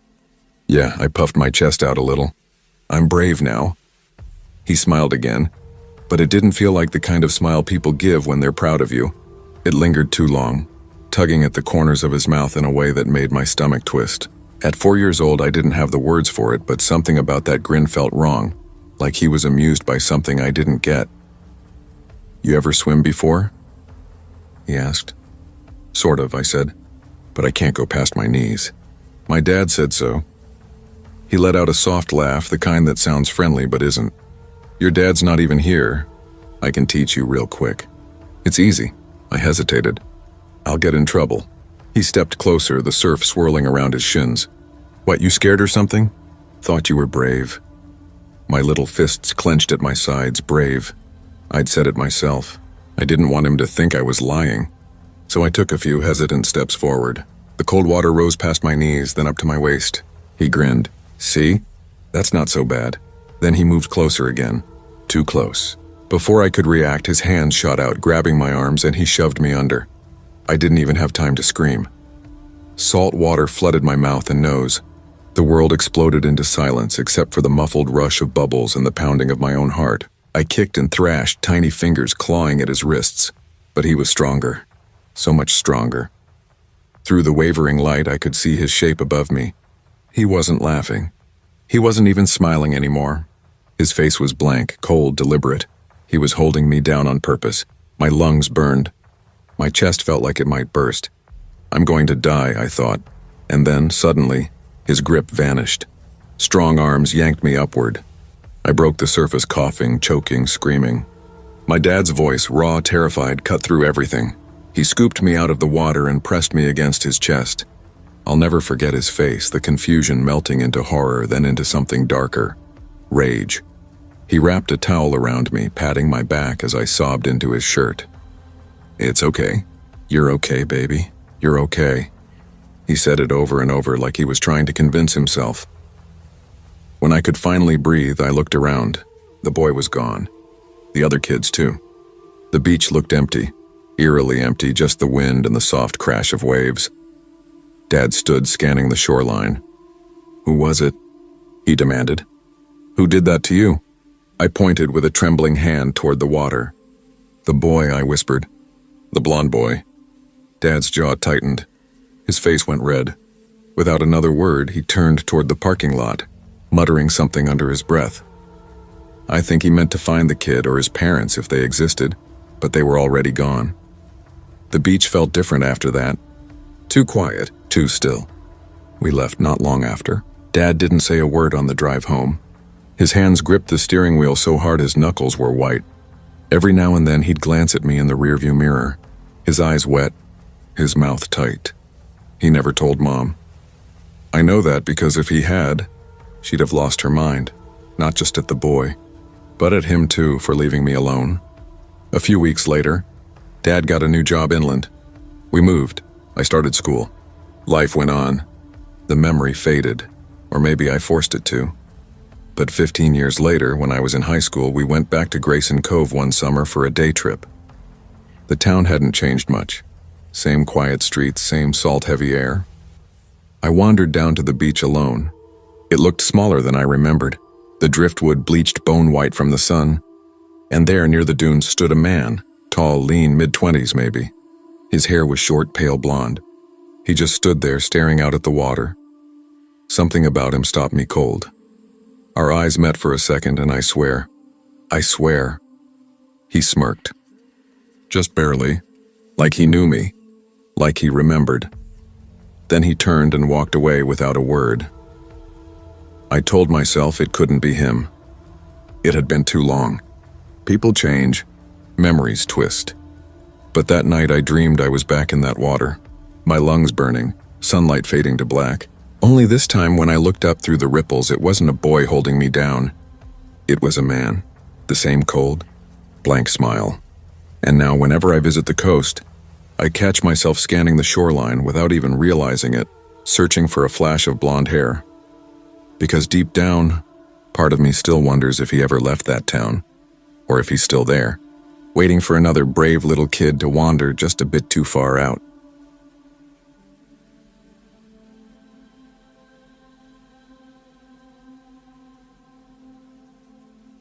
I moved into that apartment complex the first week of August, right before the fall semester started. It was supposed to be a clean slate.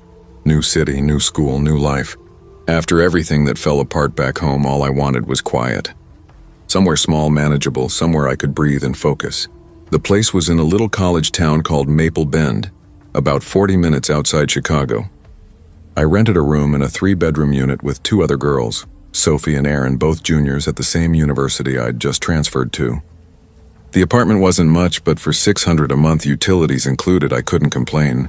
The walls were thin enough to hear someone cough next door. The paint peeled in random spots, and most windows faced the inner corridor instead of the street. That meant every time someone walked past, if your blinds weren't shut, they could see right in. Still, everyone seemed decent. The neighbors were mostly students or quiet, older tenants who minded their business. I felt safe enough. That first week, Sophie showed me around, friendly and talkative, introducing me to the landlord's son, Nate, who handled maintenance and warned me which washers wouldn't eat my quarters. Erin barely spoke, always in her room with noise-canceling headphones, but she wasn't rude. For the first month, things were fine. Between classes and studying, I was barely home. The apartment felt temporary, like a rest stop, and I was okay with that. It started about 3 weeks into September, a Thursday night close to 11. I was getting ready for bed when faint music drifted in. Old pop songs I hadn't heard since middle school. Katy Perry, Avril Lavigne, a few early 2000s hits. I figured it was some frat party nearby. Campus was full of them that time of year. But the sound wasn't echoing from outside. It was muffled and close, like it came from another apartment. I shrugged, threw on my sleep shirt, and lay down with a YouTube video humming quietly from my phone. Just as I started to drift off, a new sound crept in. A sharp, repetitive drilling. I blinked, confused, thinking maybe I was imagining it. I paused the video. The drilling kept going. Seriously? Who the hell's using power tools at this hour? I muttered. It was too late for repairs. I got up, padded across the floor, and followed the noise. It grew louder near my window. When I pulled the curtain aside, I froze. The sound was coming from across the narrow corridor, from Unit 2B. Except 2B was supposed to be empty. Sophie had told me that my first week. No one's lived there for months, she'd said. The last tenants broke their lease. But someone was definitely inside now, using a drill and blasting old pop songs. For a second, I thought maybe the landlord sent a crew to fix something before renting it out. But who works past midnight? By 12, the drilling turned to hammering. Short bursts, then silence, then more pounding. I texted Sophie. Tinder, hey, you hear that? Someone's working next door. No response. Erin's door was shut, her light off. I started recording a short video for a friend back home. You could hear the hammering clearly through the glass with that same bubblegum pop playing low in the background. My friend texted back, for your friend, call the cops. That's illegal, dude. Nobody does construction after 11. Me. Yeah, but maybe it's maintenance or something? Friend. At midnight? Come on. That's sketchy. He was right, but I didn't want to deal with it. I just wanted to sleep. By 1 a.m., the noise still hadn't stopped. My nerves were raw. I tied my robe tight and stepped into the hallway. The flickering fluorescent lights buzzed above me. That sickly yellow hum that never quite went away. The sound came straight from 2B. I stood there for a few seconds, debating whether to knock. Then I noticed the window across from the stairwell, the one facing my room, was open. I walked halfway down the stairs, just enough to see inside, and my stomach dropped. 4 men were in there. None of them looked like maintenance. Late 30s, maybe 40s, in dirty jeans and sweat-stained tank tops, their faces shiny with grime. One held a hammer, another a cordless drill. The strangest part was the room itself, completely bare. No furniture, no tools, no boxes. Just a concrete floor under the harsh white glow of a single dangling bulb. They all stopped when they saw me. The music kept playing, something by Hilary Duff, I think, and it made the moment feel even more wrong. They didn't look startled. They looked irritated, like I'd interrupted something private. Sorry, I said, forcing a shaky laugh. It's just kind of late. People are trying to sleep. Maybe you could, I don't know, do that tomorrow. 2 of them moved closer to the window. The taller one, bald with a greasy beard, tilted his head. You live across the hall? Yeah, I said, my voice catching on the word. He smiled. Not kindly. Pretty voice, he murmured. Say that again, slowly. Another one spoke quietly, and my stomach twisted. Their eyes dragged over me, slow and deliberate, lingering too long. I felt tiny standing there in my robe, half hidden behind the railing. Look, just please keep it down, I muttered, my voice barely steady as I took a step back. None of them answered. They just stood there, still as mannequins, watching me climb the stairs. The moment I turned the corner and they were out of sight, I ran, bolting for my door, fumbling the lock, slamming it shut. I checked it twice. Then I checked the windows. For a while I just stood there, heart pounding, straining to hear. Nothing. The hammering was gone. The music was gone. Silence pressed against the walls like a held breath. I didn't sleep much that night. Every creak, every shift of the wind made me flinch. When morning came, I peeked through my blinds. The window to 2B was closed again, still empty, ordinary. Like nothing had ever happened. At breakfast, Sophie shuffled out, yawning. You hear that noise last night? I asked. She frowned mid-pour. What noise? There were guys in 2B, drilling, hammering, playing music. 2B's still vacant, she said flatly, reaching for her mug. Landlord's been trying to rent it for months. Aaron came out a few minutes later, bleary-eyed. You hear anything? I asked her. She hesitated, rubbing her arms. Actually, yeah, Sophie looked up. Wait, really? I woke up around 1. Thought I heard tools or something. Tried to move, but her voice dropped. I couldn't. I stared at her. Like sleep paralysis? She nodded. Yeah, I could hear something metallic scraping. We went quiet for a moment. The coffee machine hissed softly. Probably some maintenance crew came late, Sophie said finally. Don't overthink it. But I couldn't stop. Friday night it started again. Around 11:45, faint music but different this time. Hollaback Girl, Gwen Stefani. My chest clenched immediately. I didn't need to look, I knew. Tubishman, I texted Nate. Me. Hey, is anyone working in 2B at night? Nate, nah, still empty, why? Like I'm hearing drills, hammering, music, and to run Nate. No way. There's no power in there. We cut the breakers months ago. My fingers froze. Me. You sure? Nate went positive. I'll check tomorrow. I didn't reply. Just sat staring at my screen, the room too quiet. That night I didn't open my curtains. I didn't even move close to the window. I just listened. The music faded around 1. But at 3:30 I woke again. No music now, no hammering. Just breathing. Slow, heavy breathing right outside my window. I held still, held my breath. The air felt thick, electric. Then came a faint shuffle, like shoes dragging over carpet, and silence again. When Nate arrived that afternoon, I followed him to 2B. He unlocked the door, swinging it wide. He was right. The place was spotless, bare concrete floors, dust on the walls, no furniture, no wires, nothing. But the air felt wrong, stale and metallic like old pennies or blood. What about those stains? I asked, pointing at dark smudges in the far corner. Nate crouched, pressed his thumb to one. Probably rust. Pipe leak or something. He straightened, brushed his hands off. Told you no one's been in here. I tried not to think about it. That night I stayed in the living room, earbuds in, pretending to study. Sophie went out. Aaron was gone for the weekend. I was alone. Around midnight I pulled an earbud out to grab some water and froze. The faintest thread of music floated through the floorboards. Kelly Clarkson this time. Since you've been gone. My breath hitched. The sound wasn't coming from across the hall anymore. It was coming from below me. The basement. The door to the storage basement was near the mailboxes on the first floor. I'd never been down there. It was supposed to be maintenance only. But when I reached the end of the hallway, the door stood slightly ajar. A thin strip of yellow light flickered underneath. I hesitated, hand hovering over my phone. Then came voices, muffled but unmistakably male. Hold him tighter, no, like that. Shut up.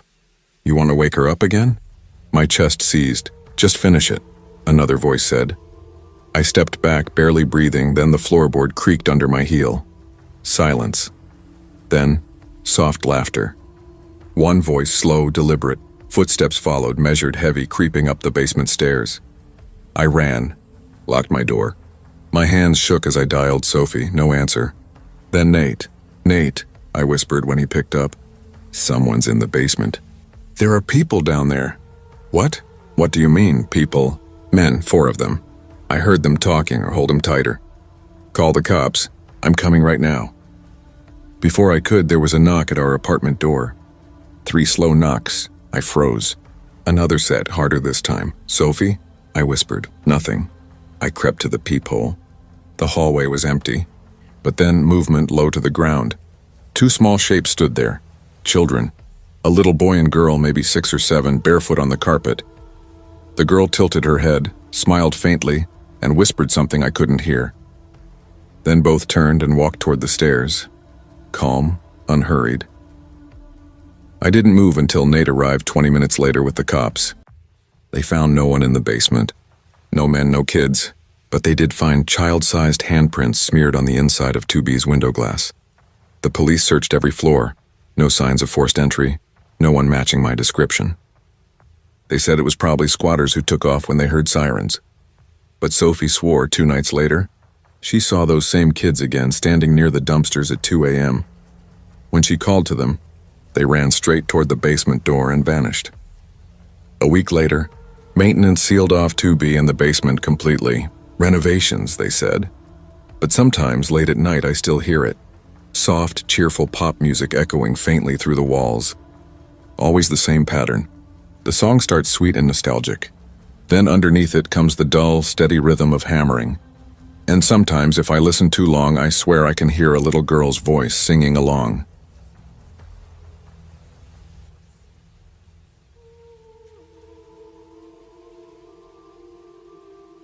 I never used to think much about neighbors growing up.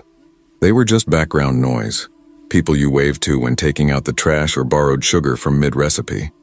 When I first moved to the small town of Ridgeview, I figured it'd be the same. Quiet streets, polite smiles, maybe the occasional barbecue invite.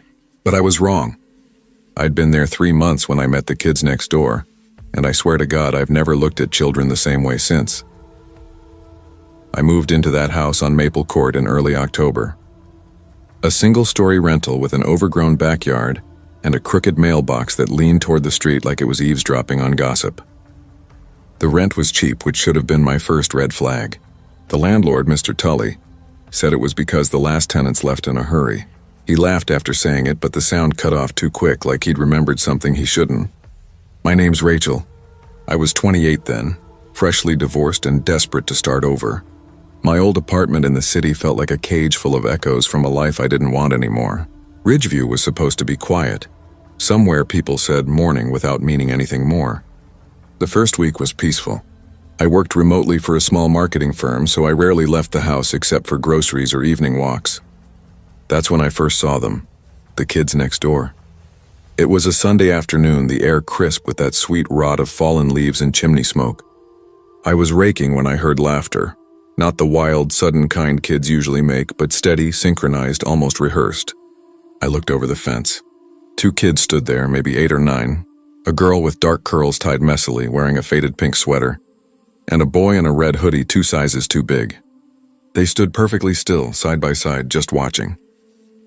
Hey there, I said, lifting a hand. They didn't answer, just smiled. Finally, the girl spoke. You live here now? Yeah, I said. Just moved in last week. The boy tilted his head, his grin too even. You gonna stay long? Something in his tone made my stomach tighten. I think so, I said, trying to sound light. I like it here. They exchanged a glance, then looked back at me and said together, "That's good."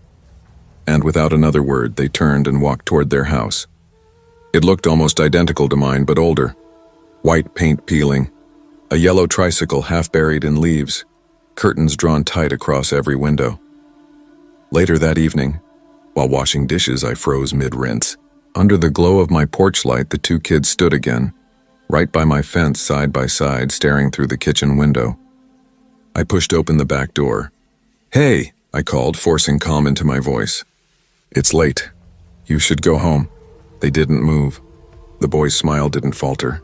The girl's mouth twitched like she wanted to speak, but instead, they turned and slipped away into the dark gap between our houses. I stood there gripping the dish towel, heart hammering for reasons I couldn't name. The next morning, I mentioned it to the mailman. His name was Frank, an older guy who always wore a Ridgeview Little League cap. "Those the Miller kids?" he asked, glancing toward their house. "Yeah, they're odd ones. Don't go to school anymore, far as I know." "They don't?" I frowned. "Why not?" He shrugged. "Their mom keeps to herself. Folks don't see much of her." I thanked him, but his words stuck. By the end of the week, strange things started piling up. My garbage cans were always moved from the curb, never knocked over, just neatly pushed back against the fence. My porch light flickered every few nights between 2 and 3 a.m., even after I changed the bulb. One morning, I found a small, muddy handprint on my back door. I told myself it was just local kids being curious. I almost believed it. Almost. One evening, I was on a Zoom call with my coworker Tina, going over ad copy, when I heard a faint tapping in the living room. Not loud, just soft, rhythmic. I muted my mic. "Hello?" I called. Nothing. I got up and walked to the window. The tapping stopped. Through the glass, I saw movement in the yard. Two small shapes darting behind the bushes. I stepped onto the porch. The air was sharp with cold. "All right, you two," I said, forcing a laugh. Not funny. A voice floated from the side of the house. We weren't trying to be funny. The boy's voice. "Then what are you doing here?" I asked, trying to steady my voice. The girl peeked out from behind the bush. "You left your light on," she said. I blinked. "What light?" "In your bathroom," the boy replied. "We can see it from our window." A chill crept up my spine. My bathroom window was frosted glass, barely visible from the street. How could they even notice that? "Okay," I said finally. "Thanks for letting me know. But you should go home now." They didn't move. They just stood there, watching. His face was blank now. The boy said he doesn't like it when the lights stay on too long. "Who?" I asked before I could stop myself. "The man who lives between the houses," the girl whispered. Then they both turned and ran, vanishing into the dark. That night, I barely slept. Every creak, every shifting shadow made me flinch. Around 1:30 a.m., I heard a faint dragging sound outside my bedroom window. Something scraping against the siding, slow and deliberate. I pulled the curtain back an inch. Nothing. Just the yard, silver and empty under the moonlight. But the next morning, when I went out, 3 deep scratches scarred the wall below that window. They looked carved, like someone had used a key or a nail. 3 long, frantic lines etched into the paint. A week later, I finally met their mother. I was getting the mail when she stepped out of her house barefoot, wearing an oversized gray hoodie and pajama pants, though it was nearly noon. Her hair hung in greasy strands and her eyes were sunken, ringed with exhaustion that made my stomach twist. "Hi," I said carefully. "I'm Rachel. I live next door." She blinked, slow, like my words had to travel a long way to reach her. "Oh, you're the new one." "Yeah, I met your kids the other day. They seem sweet." Her lips tightened into something that wasn't quite a smile. "They're fine," she said flatly. "They keep to themselves." Before I could respond, she turned and slipped back inside. No small talk. No neighborly warmth. Just gone. That same evening, I saw something I still can't explain. I was making tea around 9 when I glanced out my kitchen window. Their house was dark, except for a faint glow in an upstairs room. The girl stood there, pressed against the glass, her face pale in the light. She was holding something, A stuffed rabbit, maybe. But her expression was wrong. She wasn't looking out. She was looking down, directly at me. I stepped back, my mug clinking against the counter. Then something moved behind her. A tall shape, much too tall to be a child. The light blinked out. The next morning, I went straight to the police station. I didn't want to sound crazy, so I told the officer, Deputy Harris, that I was worried about the kids. I mentioned the scratches, the late-night visits, the strange things they'd said. He jotted notes, his pen scratching lazily. "Ma'am," he said finally, "we've done welfare checks at that address before. Kids are homeschooled. Mother's protective. We've never found anything concerning." "So that's it?" I asked, my voice rising. "You're not even going to check again?" He sighed. "Unless there's evidence of abuse or danger, my hands are tied. But if you see something specific, anything physical, you call us right away. Understood?" I nodded, but I could tell he didn't believe a word of it. That night, I left every light on in the house. Around 2:15 a.m., the doorbell rang. The sound hit me like a jolt. I nearly spilled my tea. Who the hell rings a doorbell at that hour? It rang again. I crept to the peephole. The girl stood there alone, face pale and streaked with tears. I unlocked the door and opened it just an inch. "Sweetheart, are you okay?" She looked up at me. "He's mad," she whispered. My skin prickled. "Who?" "The man between the houses." I swallowed hard. "Do you want to come in? I can call your mom." Before she could answer, a sharp, shrill whistle cut through the night from somewhere outside. The girl's face drained of color. "I have to go," she said, stepping back. He said, "No talking." "Wait." I started, but she was already running, disappearing into the shadows. The next morning, I went to check on them. Their front door was slightly open. I knocked. "Hello?" My voice echoed in the still air. "It's Rachel." No response. The house smelled stale, mold, dust, and something faintly metallic. Boxes and old toys cluttered the floor. Drawings were taped to the walls. Crude sketches of tall, thin figures standing between two houses, faces scribbled out in thick black crayon. "Hello?" I called again, my throat dry. Then came the sound of slow footsteps upstairs, one then another, steady and deliberate. I froze at the bottom of the staircase. "Hello?" I said again, my voice trembling. A door creaked open at the top. The boy stood there holding a small flashlight, its beam flickering. "She's not here," he said softly. "Where's your mom?" He tilted his head. "She went outside last night." My stomach turned to ice. "Did she come back?" He shook his head, then whispered, "You should go home now. He doesn't like visitors." That was the last time I saw them. 2 days later, the Miller house was empty. Curtains open, lights off, silent. No one saw them leave. Even Frank, the mailman, hadn't noticed a thing. Their car was gone too. A week after that, a for rent sign appeared in the yard. It's been 3 years since then. I still live in Ridgeview, though I've thought about leaving more times than I can count. Sometimes I catch myself staring at that house. It's still empty. The tricycle's still there, rusted, half buried in weeds. And sometimes, when the wind's just right, I hear laughter. Not the kind that makes you smile, the kind that crawls under your skin. And just before dawn, when the light is gray and thin, I sometimes see them, 2 small figures standing between the houses, watching, waiting. And if I look too long, I swear I see something taller standing behind them.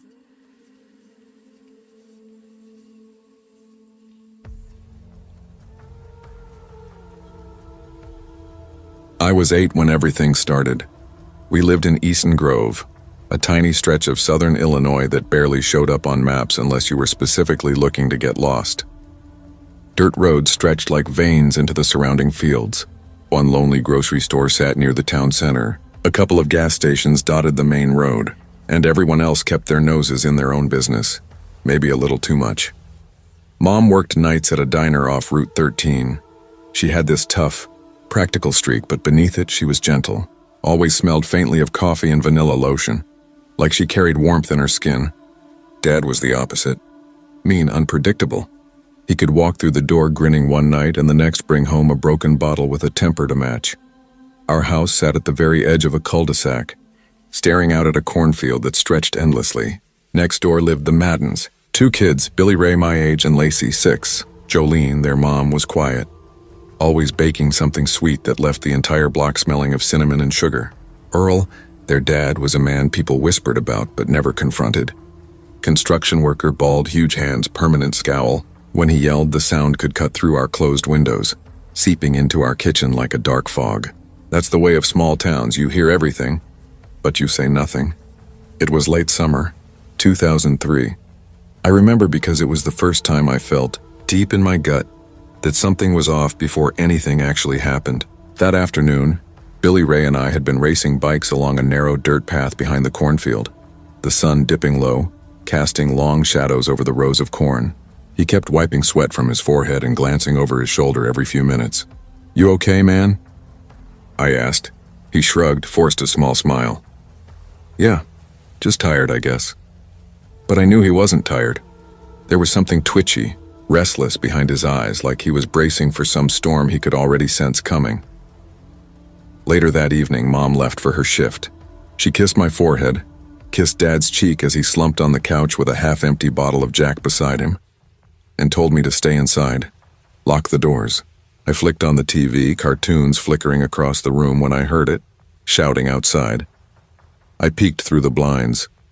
The Madden's porch light cast sharp shadows, and I saw Earl pacing, yelling.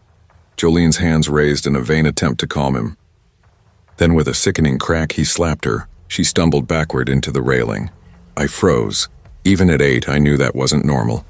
My hands were shaking. Part of me wanted to run for Dad, but that part of him that should have been a protector didn't exist. Billy Ray appeared in our doorway then, barefoot, clutching Lacey's small hand. Their eyes were wide, wet with fear. I opened our front door before thinking. "Come in!" "Quick," I urged. They ran across the porch, Lacey's soft sobs breaking the quiet. I locked the door behind them and guided them to the kitchen. "You guys okay?" I asked. Billy Ray nodded, his voice cracking. He's going to kill her!" My chest tightened. I couldn't speak. I just knew we had to do something. "Call Mom," I urged them. "She'll know what to do." I grabbed the landline and dialed the number stuck on the fridge. 2 rings. Then her voice, low and tired, came through, the clatter of dishes faint in the background. "Hello, Mom," I whispered. "It's me. Billy Ray and Lacey are here. Their dad..." A sudden deafening bang outside cut me off, followed by a silence that roared in my ears. I dropped the phone. For what felt like forever, none of us moved. Lacey's soft sobs were the only sound. Then came the heavy footsteps on our porch. Slow, deliberate. "Billy," a deep, chilling voice called. "Lacey, come on out now." It was Earl. Billy Ray grabbed my arm, his fingers digging in tight. "Don't answer," he hissed. The door handle rattled once, twice, then a sharp, violent knock that made me flinch. "Open the damn door, boy," a voice growled. My dad stirred on the couch, mumbling something incoherent. "What the hell's going on?" he slurred, rubbing his eyes. He stumbled toward the hallway, and before I could stop him, his hand was on the doorknob. "What do you want?" Dad's voice shook slightly, thick with liquor. Earl stood there, face red, eyes wild, his right hand bleeding, the left hidden behind his leg. "Your kid's got something that's mine," he said, quiet but heavy. Dad squinted. "The hell are you talking about?" Earl didn't answer. He just stepped forward, and that's when I saw it, a hammer gleaming dimly in his hand. Everything after that blurred, like I was trapped inside a nightmare. Dad swung first, a clumsy punch that caught Earl square in the jaw. The hammer clattered to the porch and they collided, grappling like wild animals. "Run!" Billy Ray screamed. I grabbed Lacey's small hand and bolted down the hallway toward the back door. The cool air hit us like a slap, dirt and grass clinging to our bare feet. I turned just in time to see Earl shove Dad against the house and raise the hammer again. The sound it made, I can still hear it in my bones. We ran toward the cornfield, barefoot, crying, lungs burning. The night smelled of damp earth and gasoline, the darkness heavy and suffocating. Yelling followed us, echoing between the rows of corn. Then another thud. Then silence. We didn't stop until we reached the old irrigation shed at the far edge of the field. I pulled Lacey inside, shutting the door and pressing my back against the wood, trying to quiet the frantic pounding of my heart. Billy Ray was trembling violently. We have to go back for Mom," he whispered. "She's gone, Billy," I said, the words tasting wrong, bitter. I didn't know why I said it. I just knew. We stayed in that shed until sunrise, clinging to each other in the shadows. When the sirens finally cut through the night, we stepped out slowly, hands raised like criminals, eyes wide and hollow. The cops found Earl's truck still idling in the driveway. Jolene was gone. Dad lay on the kitchen floor, alive but barely, eyes glassy, skin pale. Earl was found an hour later, sitting at the edge of the cornfield, the hammer still in his lap. He didn't even flinch when they approached. They called it a crime of passion. That phrase has always haunted me. There's no passion in smashing someone's skull in front of their children, only hate. Billy Ray and Lacey went to live with their aunt in Wisconsin. I never saw them again. Sometimes when I drift half asleep, I still hear Lacey's quiet, broken whisper, asking if her mom would ever wake up. Dad survived, but he never came back the same. He stopped drinking. He barely spoke. For years, I thought he blamed me for opening that door. Sometimes I think he did. He died in his sleep when I was 21. I didn't cry. When I turned 30, I finally started therapy. Nightmares had haunted me for years, the same one over and over. Back in that house, the porch light flickering, the hammer echoing through the walls. I ran, but the cornfield never ended. My therapist said trauma doesn't just live in your head. It lives in your body and your bones. That's why, even now, every 4th of July, fireworks make me flinch, the way I did as that 8-year-old kid hiding in the shed. A few months ago, I drove back to Eason Grove. The houses looked smaller. The fields had been cleared for a strip mall, but the old irrigation shed still stood, rusted, half collapsed. I parked and just stood there. The air was thick and humid. Somewhere a dog barked, and for the first time in decades, I let myself cry. Not for me. Not for Dad, but for Billy Ray and Lacey, the kids who never had a normal childhood. Because deep down, I've always known that night wasn't just theirs. It was mine too. It stole something from all of us. And some sounds like a hammer striking wood never fade.